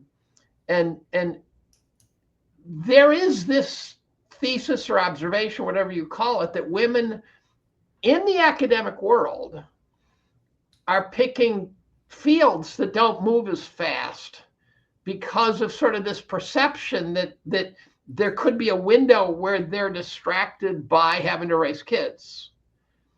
And if you're studying robots, you don't get to take time off, because by the time you come back, you will not understand what a robot is. Whereas if you're studying medieval history, that's it's not going anywhere. It's not going anywhere. It's probably not moving anywhere. But on top of that, the other thing is, once in a while, some chick will say to me, some grad student will say, well, I don't want to go into academics because I want to have a family. I go, dude, I can leave my office anytime I want. If my kid's sick, I go home. If my kid's sick, my wife had her spine fused at one point, and I took 2 weeks off. I just told the class, no class for 2 weeks. And no one was going to say, you can't do that, Dave. I just said, no class for 2 weeks. We'll find some way to make up what we can. I got to go to New York City. And no one would have dared say, Dave, you can't do that. And I never once asked for a family leave. My wife has had 60 surgeries. I could have asked for a lot of family leaves, but I never did. You can work from home. You've got laptops. So it's the perfect job for women. You've got a doctor's appointment. You don't have to sign out. You don't have to sign in. I got to take my wife to the doctor today. I'll just go home and take her to the fucking doctor. So academics is phenomenal for family. I used to bring my son when my wife was laid up badly, terrible back. I would bring my son to work. I lectured with him in a Snuggly. And you know what happened that year? Cornell's never had trouble recruiting women in chemistry. So for the 45 years I've been here, I have no recollection of anyone saying, oh, we've got to recruit women, grad students. Because women, they'll go to some place that's in some hood somewhere, like Columbia, and then they'll come to Ithaca and they'll look out the goddamn window and they go, holy shit, this is idyllic. And I'm not sacrificing academically, so I'm going to Cornell. And so we've always had tons of women. That semester, our female recruiting went off the charts. Women would come into my office and I got a kid in a crib. And I don't know, they probably didn't think about it consciously, but their subliminal brains going, holy shit, this is a different place. And it turns out, one time I was on was on a search. I was on a committee where they brought in a group to evaluate Cornell, and they spent a week, doing an autopsy, doing a physical examination of Cornell. They do it by department, but they did it university-wide. And I was in the last group to meet with them. And they were spent. They had talked to enough people. They didn't want to hear anymore. So I said to them, what did you learn? And they said, well, two things. One is Cornell is probably the most complicated university we've ever seen. Cornell has, here's a pitch, more top 10 ranked departments than any school in the country. Not Harvard, not Princeton, not Yale, not Caltech, not Berkeley. Cornell is number one in top 10 ranked departments because we're so goddamn different. We have departments in areas that other people don't have courses. And so the second thing they said, we have not seen a place that's this congenial. And I thought it was chemistry. So if we're interviewing people, this is where I set myself up for a joke. If we're interviewing people and we detect an asshole, they don't get the offer. We don't care how good we think they're going to be as a chemist. We pick up the asshole, we go, no. We got to live with this goddamn person. So I look at a person and say, could I picture this person being chairman of the department? Could I picture this person working with this person on committees? And if the answer is no, I don't want them. And so it turns out that's Ithaca. And so Cornell as a university is a self-selected group that said, look, I could go to any school I want, maybe, but I like Ithaca. So it's self-selected. So we have women all over the goddamn place. Yeah, interesting. Do you think this is one of the things too that I've kind of talked about is there's basically three main divides that the U.S. is kind of running into, I think kind of Western society in general. And it's basically men and women, and then generational, and then the different races and ethnicities basically. But do you think that like some of the stuff you see, this is where the For You tab on Twitter turns into poison sometimes, but some of the stuff that like leaks through on that, I just have to mute it. But what's the For You tab? What is that?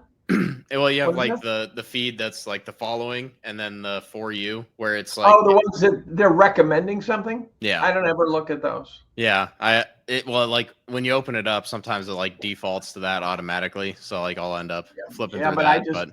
I don't. Yeah. But anyway, I think one of the things that's interesting is you see this in younger generations, I think more, is like the divide between men and women is just like, it's pretty interesting. It's something that I don't think there's an easy solution to, but it's hard to look at it and say there's like, I mean, you look at marriage rates and birth rates and like all these different things. They're plummeting. Yeah. Yeah. I don't think that's, at least the marriage thing, I don't think that's surprising when you look at the way marriage is set up. But as far as the birth rates thing, I think that's got a whole bunch of different factors feeding into it. But I don't know if you have any thoughts on ways to like reverse that, or if that's going to be something that continues until things blow up and people decide like, do we need to change something? But why do you think it's going to blow up? What's going to blow up about it? Well, I think part of it is, and this is something too where, by the way, if they're opening the southern borders to correct for that, they're really fucking up. Yeah, well, that's part of why it's like, oh, our population's not growing, and so we need to keep importing people so GDP can go up. But that's part of the argument. Let me ask you, here's the quiz, and I bet you know the answer because you probably heard a podcast. But when you have to bring in new participants to pay for existing participants, what's that called? It's a Ponzi. It's a Ponzi. Yeah. So if we have to grow our population to pay for the existing population, we're on the wrong track. Well, and then you look at what percent of those people coming in end up on welfare and like, right. Well, we're doing it. A lot of people, super stupid. Yeah, a lot of people aren't here for the American dream. They're here for the American handout. That's kind of what I like to call it. And by the way, in the 19th century, when we brought the Irish and the Italians and the you name it, whatevers, we were expanding westward. We needed crazy bastards who were willing to just take the clothes on their back and head west. And now we don't need that. The modern world does not just need a bunch of knuckleheads to head west and to risk it Yeah. all. All these new TV shows about the West that are really cool. There's like, it started with, it's kind of Yellowstone, and then there's one called Landman, which is really good with Billy Bob Thornton. They're all about people going west and suffering their asses off, right? It's like Revenant, the movie. Yeah. And The frontier. the frontier, yeah, and we don't have a frontier now, so we don't need frontier occupants, and so they're thinking about this wrong. And what a shock! The guys in D.C., they're morons, or grifters, or crooks, or sociopaths, but they're not bright guys sitting there going, "What's the best way to solve this problem?" First of all, is it a problem? And I don't think it is. Yeah. The thing that is interesting too is like all the people that were coming in to the US, or vast majority, were from Europe, like European heritage, and that part got thrown out from a variety of different immigration acts. I think one was Hart-Celler, stuff like, I think it was 1990. That's where the H-1B stuff started. But you look at like what America has kind of turned into over the last 60 years. And it's like, it's hard to look at that and say we're kind of on the right path on a variety of different fronts. But I think people kind of look at it as like, well, there's like you were saying, there's no new frontier. Some people think that space is going to be it. I'm not sold on that, but it's hard to like look at like what's kind of happened and see a path out for like all these different kind of interconnected problems. But do you think the immigration stuff starts to get solved here in Trump's second term, or do you think that's like there's I don't know. no reversing that? I don't know. So my view on demographics is if our population slowly, methodically, organically shrunk, you will be able to measure various consequences that in theory look bad, but it also represents a step towards being more sustainable. And that's a phrase I rarely use because it's usually attached to some communist dog who's trying to tell me how to live my life. But we've got huge resources and stuff, but infinite growth of the population on a finite sphere is just not plausible. So the Club of Rome had something right. I think some of their thinking is cockeyed, but the idea that the population just grow and grow and grow, and the free market guys who say, oh yeah, the free market will just solve this, I go, it's a finite sphere. There's nothing about constantly growing population that's a win, in my opinion. My brother, when I was in high school and he was in college majoring in economics, he said, well, the economy's not healthy if it's not growing. I go, infinite growth strikes me as an odd concept. Albert Bartlett gives talks on YouTube, old guy, about our failure to understand the exponential function. And I think it was Pomp who said something about linear growth. I said, but it's still infinite. Just because it's not nonlinear, just because it's linear doesn't mean it's not infinite. And so no, I don't think we need to be importing labor. And if we do, we should say what kind of labor. It should be a thoughtful process.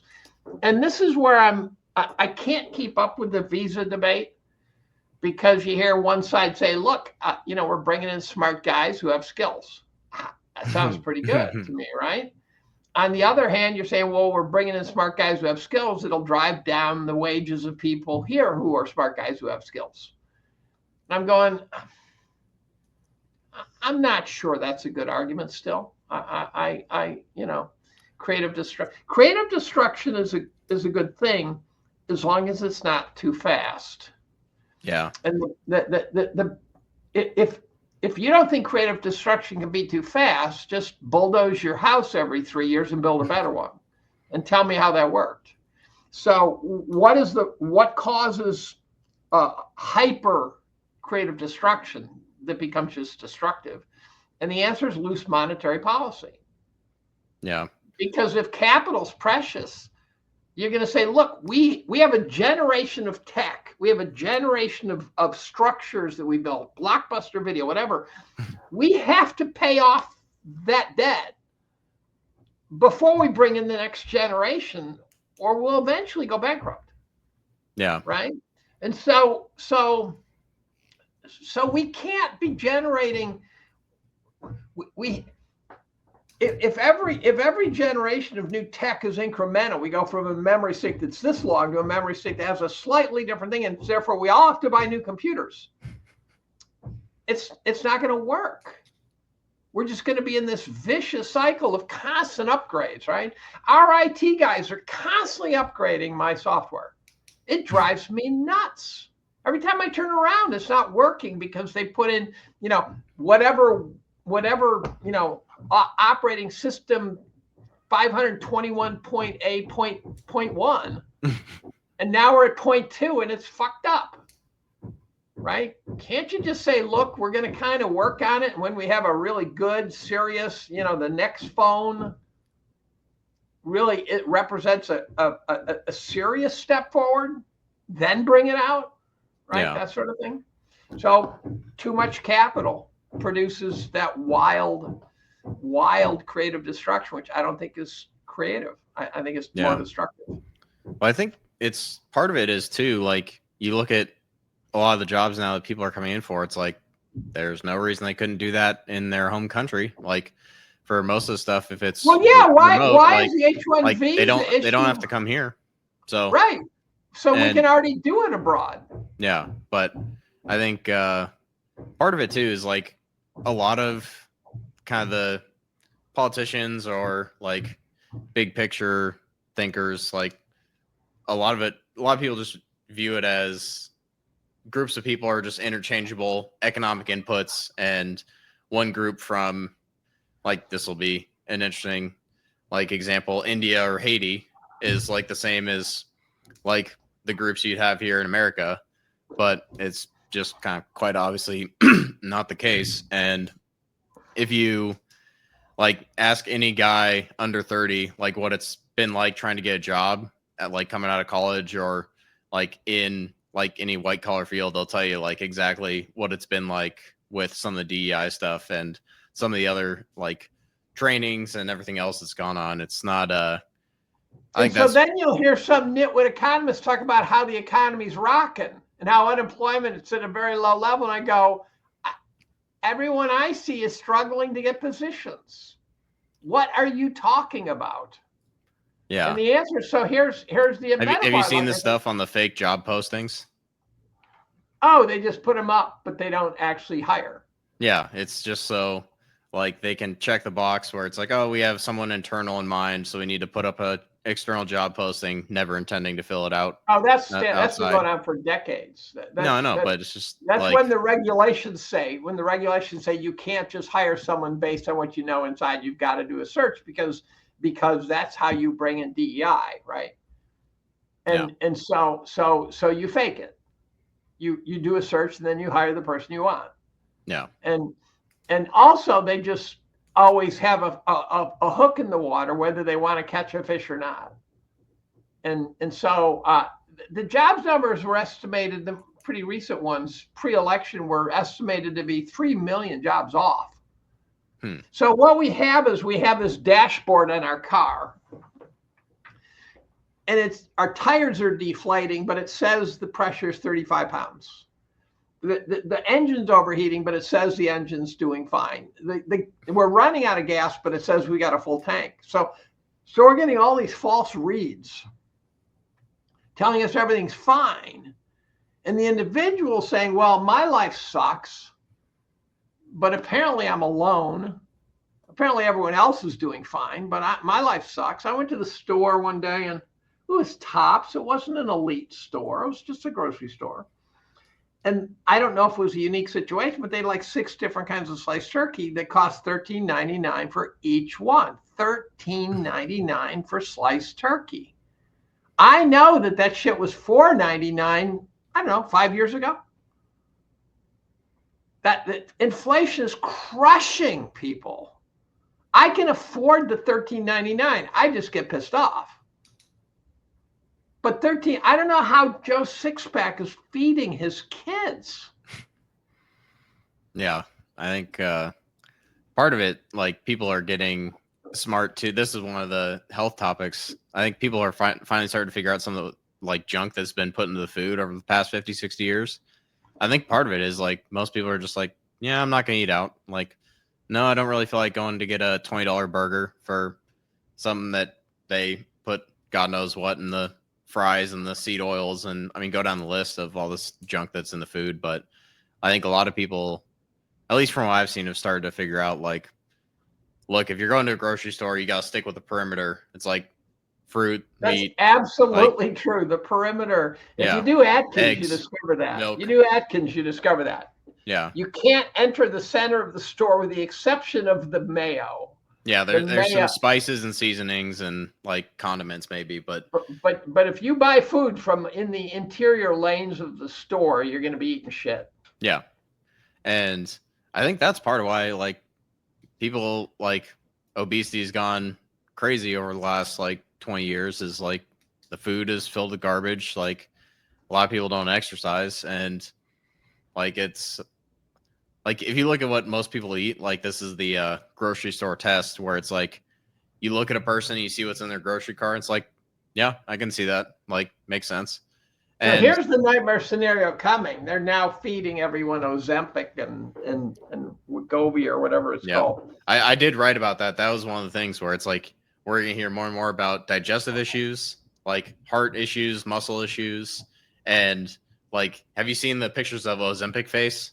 Where it's Ozempic like eyes, Ozempic eyes. They have like this hollow, like POW look. The POW look. Yes, I did write about that. Now, I got in a discussion with a couple of biochemists yesterday. These are smart guys. And I was talking about the drugs that don't do shit. I was giving them examples, and they made some reference to the statins. I said, so the statins cut your cholesterol down. And we know that high cholesterol correlates with heart attacks. And then the question is, have they shown that by forcibly pushing the cholesterol down, does that correlate with fewer heart attacks? And I said, they haven't shown that. They have now changed what the biochemists or the biologists would call the phenotype. Now, a great example is, so some kid's eating shit, right? Some kid's eating Cheetos and Mountain Dew, and he's fatter than fuck. And you give him Ozempic. So now you've changed the reading on your control panel that says he's now healthy because he's not fatter than fuck. He's still eating the shit that's making him unhealthy, but you've taken away the phenotype, which is the appearance of the creature. Yeah. To make it look like the phenotype of a healthy person, forgetting about the Ozempic eyes. And yet he's still killing himself. Yeah. And so much of modern medicine is about changing the reading on your dashboard to a reading that is perceived to be one that everything's fine.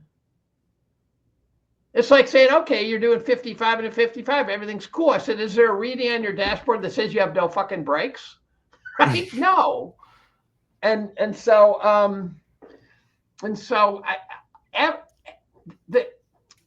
There's kind of, this is a fascism, by the way. You know, when corporate world and government join hands, it becomes fascism.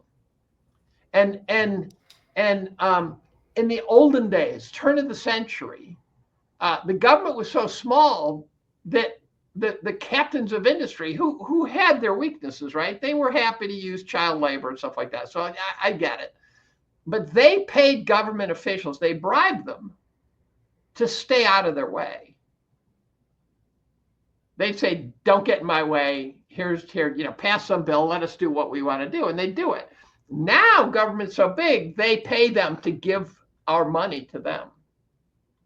And that's a different world. And so now, Halliburton used to create energy, and now they're just a government contract company. They will do anything that involves multi-billion-dollar contracts with the federal government. Yeah. They are a contract specialist. And their whole job is to just bribe people to give them the contract. whatever it is, selling goddamn Cheetos to the military.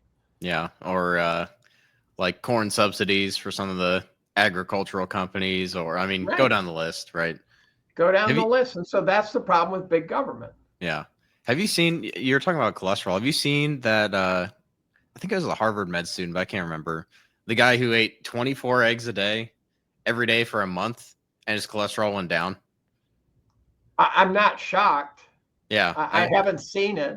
I'd have Which to. which contrasts with the guy who ate a Big Mac for every meal for 30 days and ended up nearly hospitalized. Yeah, Right? well, I think there's a lot of extra ingredients that go into a Big Mac, let's say. But it is interesting because I think that the food stuff is going to be somewhere you'll see more people experimenting with carnivore and like some of these other diets I think are worth giving a shot versus like trying Ozempic. But I mean, Well, the killer combo diet, I've lost 40 pounds probably 5 times. For me, it's like, I need to touch the base, like leading off in baseball. So I lead off and then the pitch is thrown. I got to go back and touch the bag. And I had a friend who got to like 700 pounds. One day I said, how do you get to 700 pounds? And then all of a sudden I got the answer in my own skull. I go, 1 pound at a time, Dave, be careful. And I used to do contact sports till I was about 45. And then I ended up with back surgery and I tried to come back and blah, blah, blah. And I just basically got old and chunky.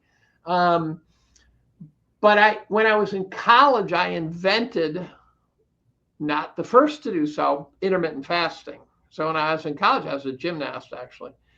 And I called it my 6 o'clock diet. And basically was, I don't eat anything until 6 o'clock. And when I was doing Taekwondo, I did a 6 o'clock diet for probably 8 straight years. And it worked really well. And it turns out the Russians studied it and said, look, intermittent fasting works like a champ. And the beauty of the diet is first of all, you get used to it. Your body stops telling you you're hungry until dinner time. Second of all, you get to itch the itch, right? You get to scratch. You say, okay, now I'm hungry. I haven't had anything to eat today. What do I want? I think I'll have a ribeye and some mashed potatoes. And you tend to eat less at that meal, I think, because your stomach shrinks. And the combo that works, if you really want to peel it off, like you rip it off, is you do a combo Atkins intermittent fasting. So you eat once a day steak. Yeah, basically straight carnivore. Straight carnivore. Now, the problem I have with carnivore, and I'm a meat and potatoes guy, period. So the potatoes are off, but the meat, not a veggie guy. But I reached a point where I said, I can't look at another ribeye. And boy, when you get to that point, you've really had too many ribeyes, right? I'm about to have one after this. So yeah, I know. I'm getting hungry thinking about it. So I experiment. So my base level right now is a intermittent fasting. I think the 5-day fasts are not good for you. I think those guys are taking it to too far a level. I think I think after, was it like 60 hours, like your body starts to break down muscle. Like I've heard that like there's big time benefits of like 1 to 2 days, but after that I've heard it's like really starts to slow down your metabolism and break down muscle. And I knew a guy who did something like a 60-day fast, and he was a postdoc, and he was always eating gruel, stuff. I go, oh shit, look at all the nuts and berries in that. Well, it was veggie diet. And he somehow got in with this cult that basically said, what you need to do, nutrition is filled with bullshit. Nutritional science, I don't trust at all because we're too complicated. It's hard to be scientific. But this cult-like group said what you do is you purge your body of all the toxins and then you put it all back eating just super healthy. So the fasting, the super fasting, was part of purging your body of the toxins. Well, he went so far, he said it was hard. You couldn't sit because you were all bones.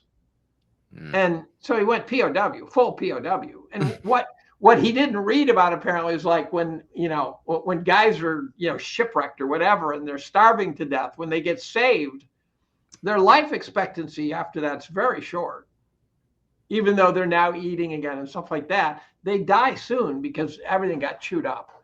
Um, and and and so he started eating again, but he had fried his brain, and he couldn't focus. He couldn't hold thoughts. He couldn't, and so he was done. He had fried his brain. So you got to be careful about it. There was some story where people were taking high doses of vitamins, right? It sounds good, but it's like fertilizer. Kind of, there's the right amount, and then there's too much. Yeah. And one of the vitamins, about 14 of the vitamins come from chicken feathers, but one of them was synthetic, and they were taking huge dose. I think it was tryptophan or something. It was being made by a company in Japan. And there was a trace impurity, but they were taking so much that they got neurological damage from the trace impurity. And so be careful about, if you're thinking about eating and you're using metaphors, stop, right? Metaphors don't work in eating. For example, the thermodynamic diet doesn't work. There's a book called Why We Get Fat. And I think it's a brilliant book, because the first thing it does, it says this calorie in, calorie out argument is bullshit. Technically, it has to be true, but it ignores the fact that you also take dumps, and it's your body takes in the calories and uses them for a reason. And the question is, what is that reason? And the sugar lobby convinced us it was the fat. So for years, everyone was trying to keep away from fat without asking the question, well, does the fat you consume get turned into fat? And the answer is no. Fat doesn't become fat. The fat you deposit starts its life as a carbohydrate. And the carbohydrate triggers insulin, which triggers fat deposition. So spiking insulin tells you, oh, you've got way too much energy, and therefore save some. This is, Mastodon time, right? Save some for a rainy day, right? And so there's a metaphor, by the way. And so you pack on the extra meat for when you're going to need it. And so I think the beauty of the carnivore diet, stuff like that, is your insulin doesn't spike, and therefore your fat deposition mechanism doesn't get triggered.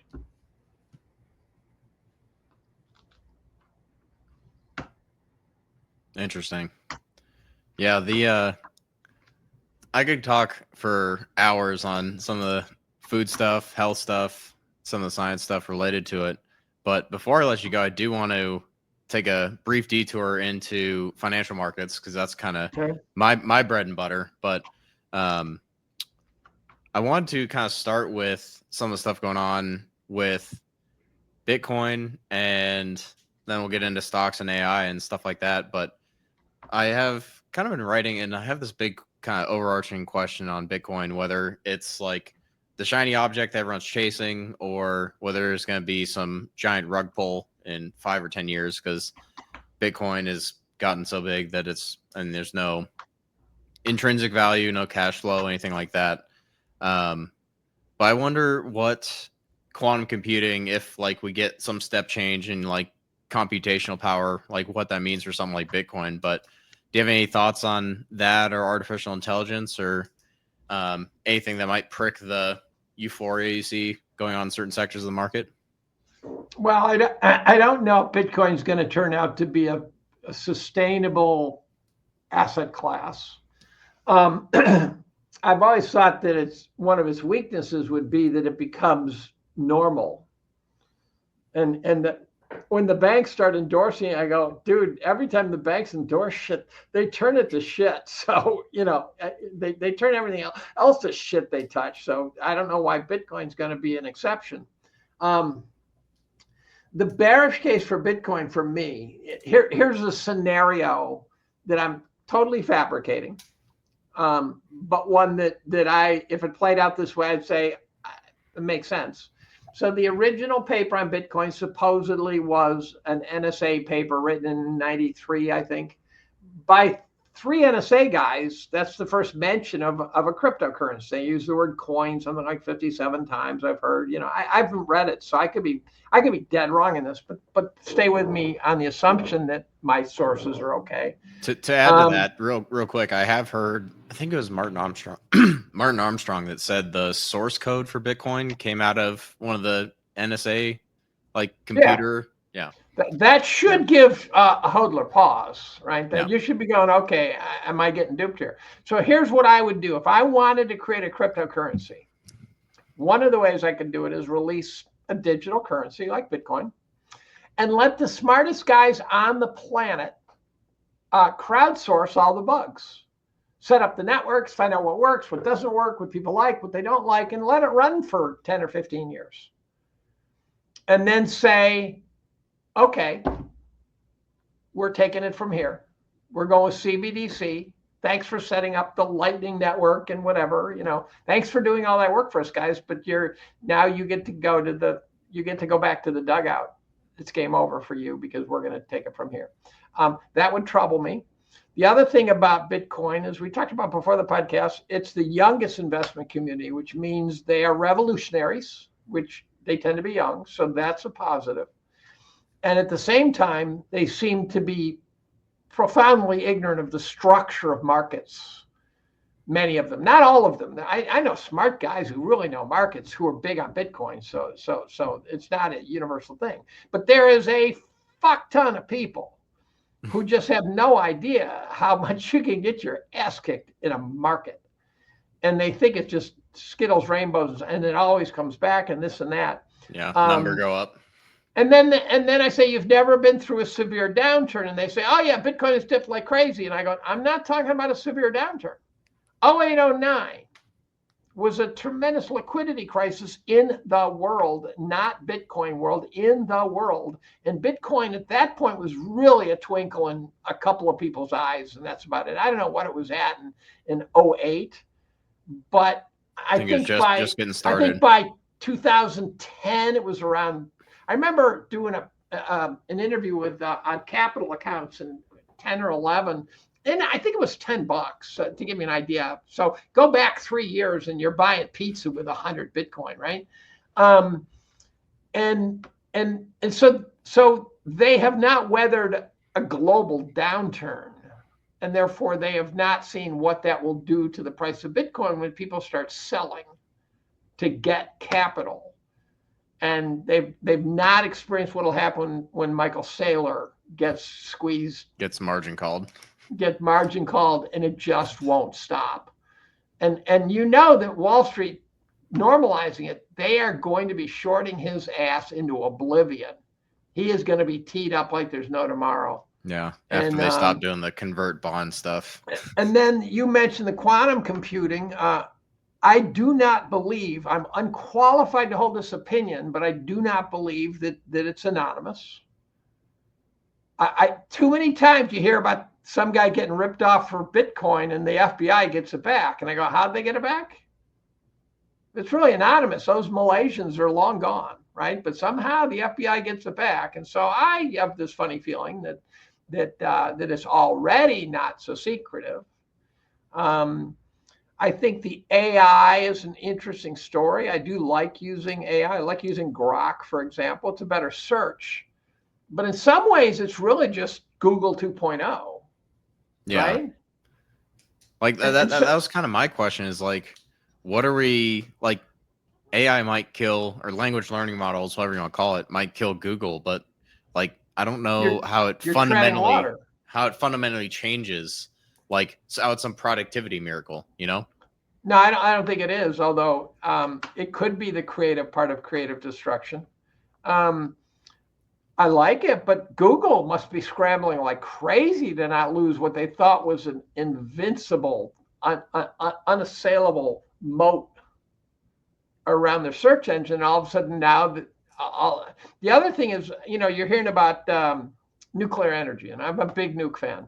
So this is not a criticism of nuclear energy, but they're talking about all these AI guys say, we need nukes to run the AI. And what are they doing? Well, it's possible that they're using the buzz of AI to get us to sign off on nukes. Right? So I think AI could be the Trojan horse for nuclear energy. Now you're hearing why we need nuclear energy from sectors that would have said no nuclear energy. Yeah. Right? And so we've gotten past Fukushima, we've gotten past 3 Mile Island, we've gotten past Chernobyl, and now we've got the world screaming for nuclear energy because AI needs nuclear energy. And so they've somehow gotten us to say, put it in my backyard. And so the question is AI demanding nuclear energy, or is nuclear energy exploiting AI? Yeah. And I hope it works, because I think we need to go to nuclear energy. Yeah. But if it's really using that much energy, that's a problem too, unless we bring in the nukes. Yeah. And if somehow we bring in the AI without the nukes, holy shit, we got a problem. Yeah. Well, I do wonder, because like part of this is like some of these trends, people just extrapolate them out indefinitely into the future, whether it's AI or like copper demand with electrification or number of LNG plants and LNG demand. It's like, I don't understand how we're going to be like putting LNG on ships and like shipping it all over the place, like losing 25% in like, I just don't see how that pencils at scale for like something like LNG. And I think like AI is kind of the same thing, where it's like we're going to extrapolate like, 8% or 10% electricity demand growth for a decade, and nuclear plants going up as fast as possible. We need natural gas. Like, we need all these things. It's like, well, like what happens if someone like pushes pause, or like AI gets more efficient, or like all these different what ifs? Like, I just have a hard time like extrapolating some of these trends out like 5-10 years. So, well, I see it in science and in economics. In science, some field will get hot, and then 10 years, 15 years later, when it's run its course, what you'll discover is that we retained about 5%, and the rest is just noise. So it's like the nose cone of the rocket, and you dump the Saturn V rocket behind, right? And that happens economically too. So you the revolutionary tech, you leave a lot of dead bodies in the wake, and that's the destruction part of creative destruction. And you have to have that. I don't think it's avoidable. But Doomberg does a nice job of talking about how energy, for example, they always drill their way into bankruptcy. So when it really starts to look like you're going to make a lot of money creating energy, they overcreate energy, and next thing you know, that you've got a classic bust in the oil patch. I think that's changed, honestly. But well, tell me how. Well, so you see kind of the drill baby drill narrative. This is one of the things that Trump's well, it's not, I guess, Trump's thing, but Scott Bessent was talking about like the 3-3-3 plan or whatever. And the 3 related to oil is, we're going to boost oil production by 3 million barrels a day. And they basically snuck in, well, actually, we were thinking 3 million barrels of oil equivalent. So like that's your liquids, natural gas, like all the other stuff where like the Permian's getting gassier. I'm kind of more on the Adam Rosenzweig side of things, that like I think the Permian's starting to show signs that it's not going to last forever. But I am planning a long, I guess, 4-part podcast series that should be coming up here on oil in the next several weeks. But do you have the names lined up? Do you have the people lined up? I am still working on Rosenzweig, but I have the author of Crude Chronicle and the author Who's of that? What's the name? It's Robert something. He just has a Substack where he goes through and has some really interesting historical charts on like oil going back like 100 years. So I'm going to lead off with him and talk about like historical oil trends and like kind of some of the stuff there. And then HFI Research has a pretty interesting Substack and it's more focused on like day to day and like oil, natural gas, like what's going on with production and like barrels, all that stuff. And then Rosenzweig, and then Doomberg was going to be the 4th part. So I'm still trying to get. Doomberg's an optimist. Doomberg. He is more bearish on oil prices than the rest. So well, he just doesn't think we're oil limited in any way that is consequential in any sort of foreseeable future. So Well, I I've agree. got more peak oil thinking in my skull, but I also know he knows 500 times what I know about the oil industry. Yeah. So what I'd say is I agree with him that we're not like limited on oil. Like there's plenty of oil out there. What I have a hard time seeing is like, I don't know, there's plenty of oil out there at $75 a barrel. Like, Well, and so that's kind of my thinking. I got in an argument with Luongo, and I think he said, "Look, the price of oil isn't moving, and therefore it's not getting harder to get." I go, "No, we're getting better at getting it, but that's my definition of harder to get is when you have to go 2 miles below the Gulf of Mexico as opposed to Jed Clampett shooting his buckshot into the side of a mountain, right?" So Yeah. when we Put had a it, when straw on we the had ground and oil pops out. that's right. So it is getting harder to get, and we're getting better at getting that hard oil.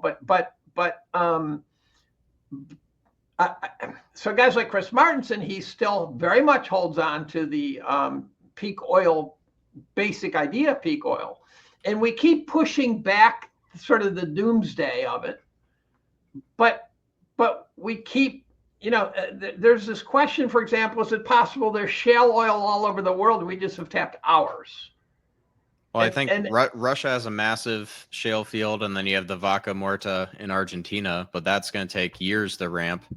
But I think I don't think like people look at it as like, oh, it's this scarce resource. I think fossil fuels is kind of a misnomer. Like, I think I kind of term it as hydrocarbons, and like I think it's basically you look at what's going on with kind of processes coming out of the center of the earth. Like, I don't think it's all that scarce.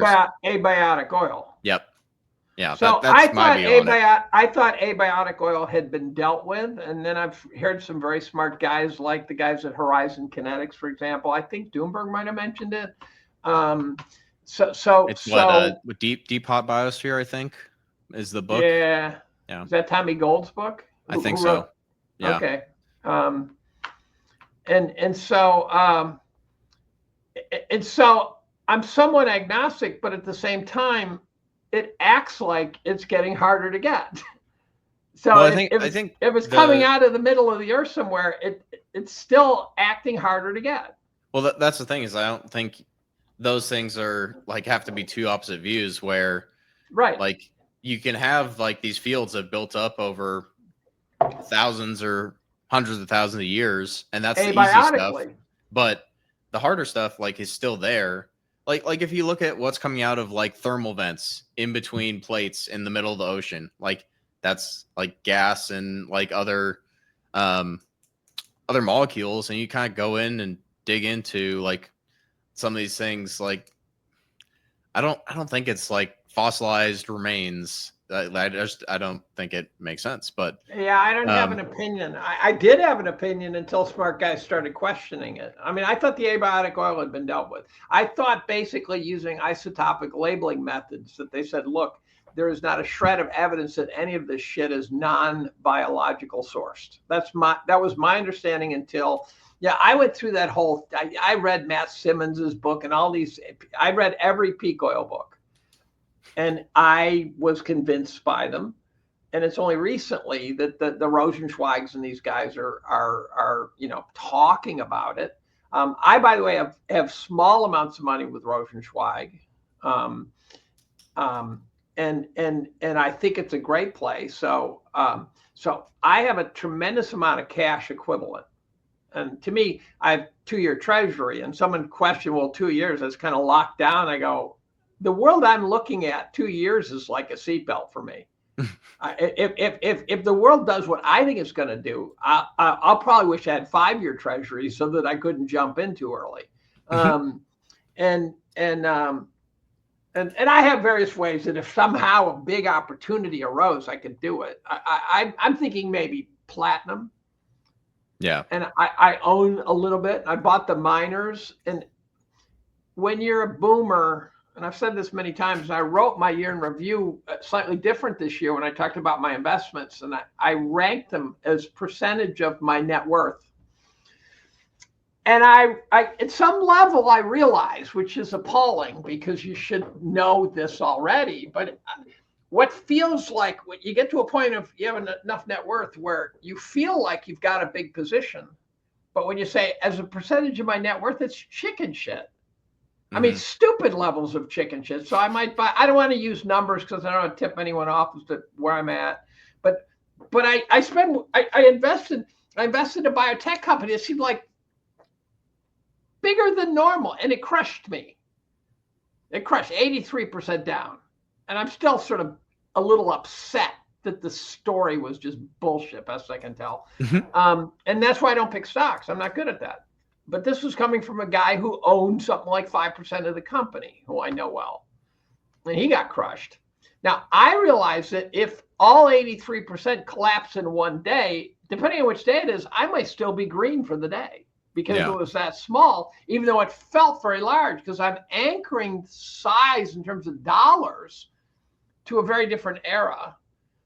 And people say, well, why don't you just buy a little bit of Bitcoin? And I go, because it won't change my life. Yeah. I have to go, like I'm 27% gold. That goes up. If that doubles, I will feel the benefits of that. And it's going to over the next 2 to 3 years.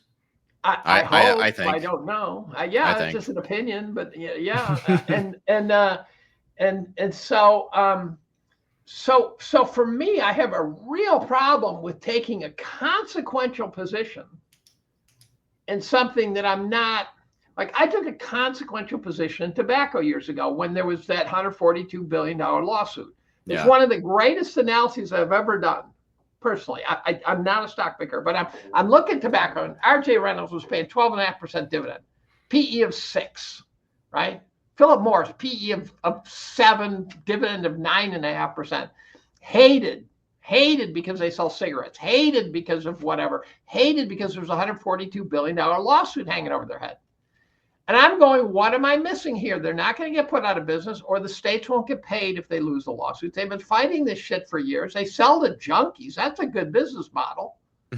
And then I say, what am I missing? And then one day I read about a 3-paragraph article that said, oh, by the way, if they lose the lawsuit, they're going to have to raise cigarettes 50 cents a pack and pay it off over 20 years ago. It's just a tax. Yeah, that's the quote that if it's if you're getting fined for it, it just means it's legal for a price. Like right. And so I did a more than I normally do Texas Hold'em and said, okay, I'm going in on tobacco. And I put a kid or two through college on that one bet.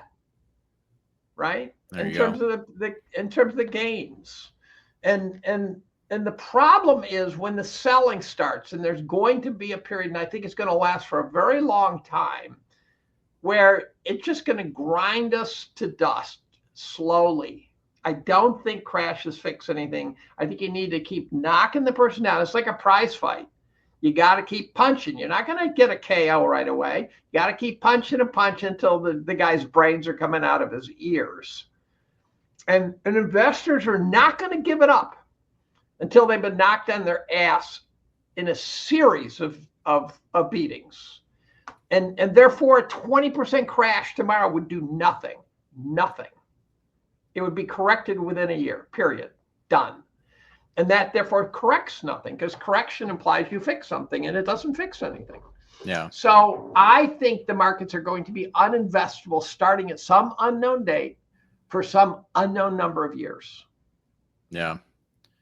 I'm starting to think that the thing that might kick off like a period of like weak equity returns is something that sort of looks like a commodity cycle. But like one of the things that I've noticed, or at least have learned, is that when gold starts to lead, other commodities start to follow. And once gold and oil get going, then like that's should be like the red flashing light on a lot of parts of the equity market, and definitely on bonds. But we'll kind of see if that happens. I'm definitely in the bull camp for oil long term. I think it's probably sells off a bit here after the run it's had to start the year, but like you see the Joe Biden like tariffs or whatever on, not tariffs, sanctions on Russian tankers and all this other shit, like the vandal stuff they're doing on the way out. But it will be interesting to see. So Do you Well, have? I have us at 200% over historical average valuation. Yeah, We're going to give that back. yeah, We are going to give that back. And it turns out if you say, okay, we'll just grow our way out at 2.5% GDP growth per year, if you believe those numbers, I don't. But those are the numbers you get, and that's average. That's typical. The 20th century was 2.2% GDP growth. If you and you really think 21st century is going to be better? I don't. yeah, Then the question is, how long does it take? And the answer is it takes 45 years to grow your way out of it. yeah, And so there's got to be a correction somewhere in our future. There's a market halving and maybe another one easily. yeah. Well, I mean, I think that money flows somewhere. Like you're saying, everything does get sold for the first kind of panic part, but I think that it'll be interesting to see if and where that money starts to flow. If people aren't Well, as so if we have a commodity excited. cycle, a commodity cycle's, thinly veiled code for inflation. Yeah, And again, inflation, equities hedge inflation if it's tame inflation. But inflation rages, equities sell like crazy. Just look at the 70s. yeah. Right? You If you're basically getting hit with 7% inflation, you're not going to buy an equity that doesn't have a pretty goddamn good return. yeah, you're basically like deep value or commodities equities. Otherwise, you're getting run over in the 70s. But it will be interesting to see. Like, I think by the end of the decade, like we're going probably before that, honestly, but I think we're going to all-time high prices on oil. And like I think that starts to break some of the illusion as far as like different like bubbly parts of the market, whether it's AI, Bitcoin, fart coin. I mean, you name it, like some of the stuff that doesn't like make any sense to I guess people like us. But Well, Fartcoin is a completely absurd, right? That's up there with NFTs, right? well, I mean, hot air rises, so hot air rises.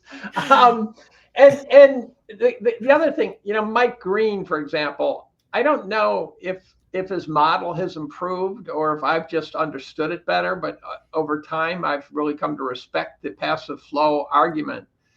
And if you listen to Mike, I think he can see the beginning of the end of the passive flows. And he pointed out something that's really, really important. The passive flows produced a perpetual bid underneath the market, right? We know that. When they start selling, who's going to buy? There is no passive bid underneath a selling market when those flows start diminishing.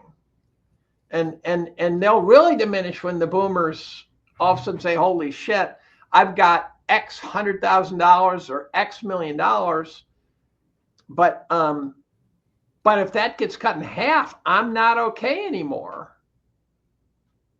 And therefore, I got to get out of harm's way. I've got to go to safety. Boomers shouldn't be buying NVIDIA, right? That's not that's not the way that's driving.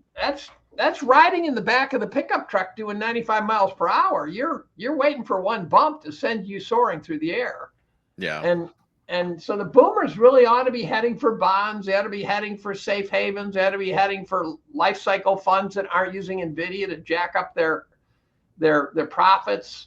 The question I also like to ask is, when they finally write the chapter about the Mag 7, is it going to be a success story or a disaster? Yeah. And it's going to be a disaster. It's going to be the Nifty 50. It's going to be RCA 1929. It's going to, there's a ton of examples. Well, it's not going to be, remember the Mag 7, how rich we all got from the Mag 7. It's going to be, remember how stupid we were? Yeah, I think I have seen something that the concentration is basically at all-time highs among the top handful. Narrowing it's like, market. 30% or something. But narrowing market. A narrowing market is never healthy. Now, maybe this time is different, right? Famous phrase. And so, Pop hit me in our podcast about, the Mag 7, and I did a poor job. He said he was sort of supporting it. And what I should have done is say, okay, let's start with, I should have gone through it. Let's start with Tesla. They have half the entire market cap of the auto industry. And there's really no evidence that Tesla's going to win that battle, even if because is Tesla making hybrids? I don't even know. Does Tesla make hybrids? No. They're going to lose then. All electric. I think the all EVs. I think the pure EVs are going to go the way of the dodo bird. I think people are going to say, "Holy shit! I want to be able to pour gas in that tank and get the hell out." And I think the hybrids are very logical, and I think I think that pure EVs have very serious risk. And I wrote a lot about that this year. I hope you didn't have a 20% charge on your EV in California if you got stuck. Yeah, there. exactly. And then you go to something like Microsoft. Holy shit, they're up like 10x in 12 years. But of that 10x, I'm like 4x of it is growth in valuation. Yeah. So if we regress back to 2012 valuations, not price valuations, you're going to give up 75% of that fucking stock price gain. And Apple, their revenues aren't growing. Apple looks like Coca-Cola now. It's the infinite buyback pump on Apple. Right. And it can't be infinite. And then you go to NVIDIA, right? They're vendor financing. They're doing all the things that he did in the .com bubble. The same fucking guy. Signing boobs. Yeah. Right. And he's there's a picture. I guarantee you. I'm gonna check right now. Yahoo Finance. There will be a picture of Jensen. No, Yahoo Finance. There'll be a picture of Jensen when I boot this up. And if it's not, it's going to be the first friggin' day. Oh God, I picked the one day. There's no picture. Oh no, I just saw NVIDIA. Yeah.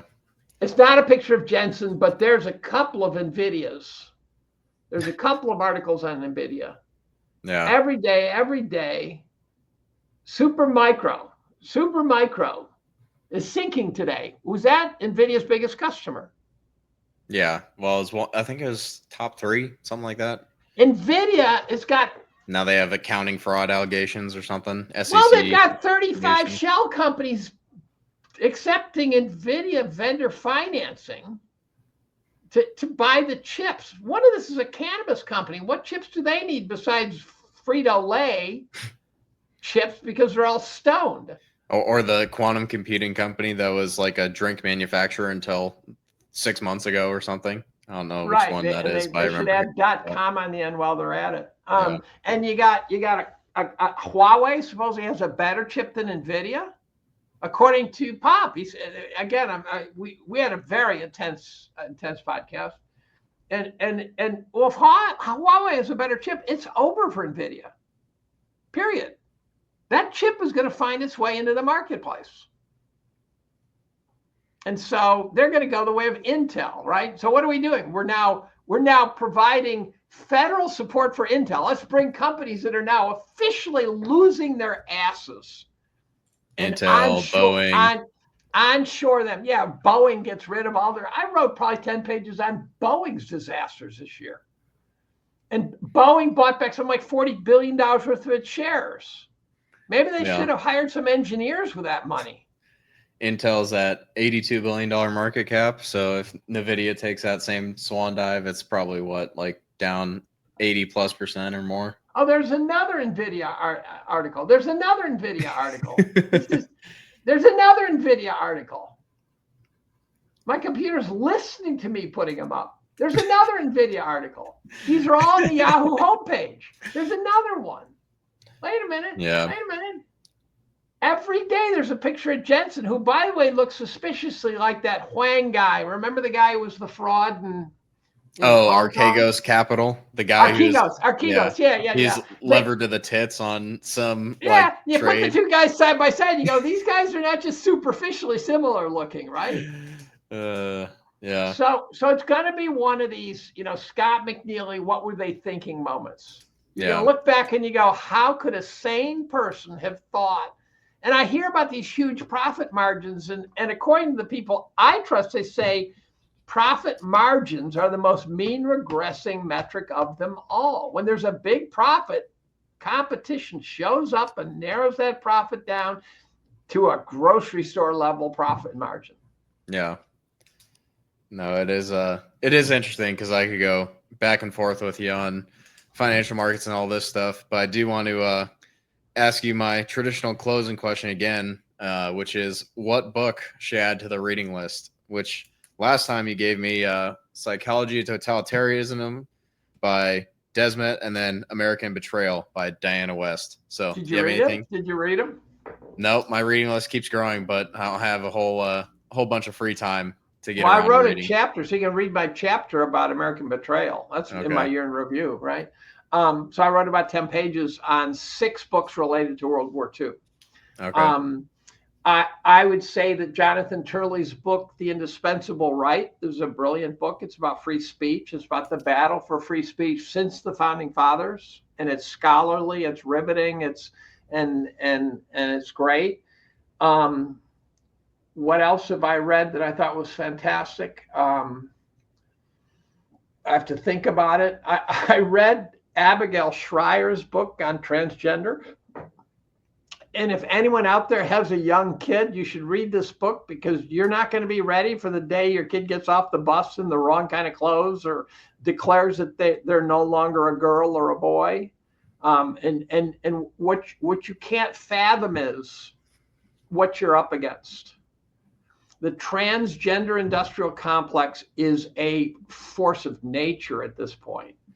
And the parents don't know what to do, and everything they try doesn't work. The most successful trick of dealing with a kid who comes home and says he's the wrong gender is to throw them in a car, do a transcontinental tour that lasts months to get them away from the community that's indoctrinating them and to show them all the cool stuff in the world.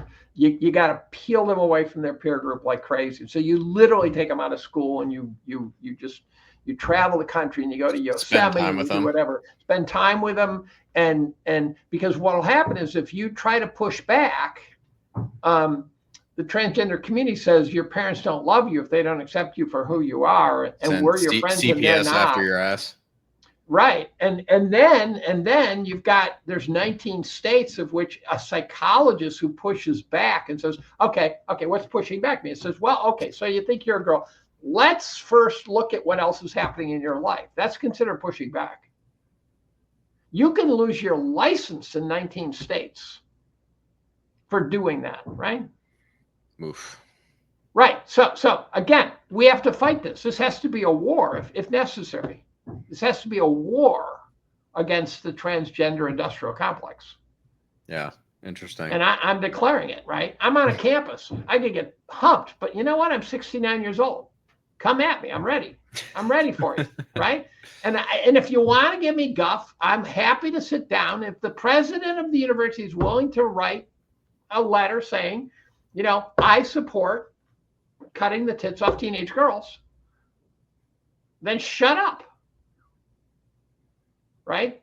And if there's really freedom of speech, my ability to say transgender, the biochemical and surgical treatment of transgender kids is an abomination.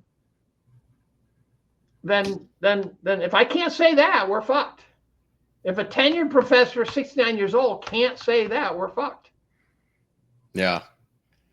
Well, on that precious note of optimism, I think we'll have to leave it there. Otherwise, I would be going on for another couple hours. But I really do appreciate you taking the time. Thanks again for coming on. I think with that, we'll be wrapping it up. So we'll see you next time.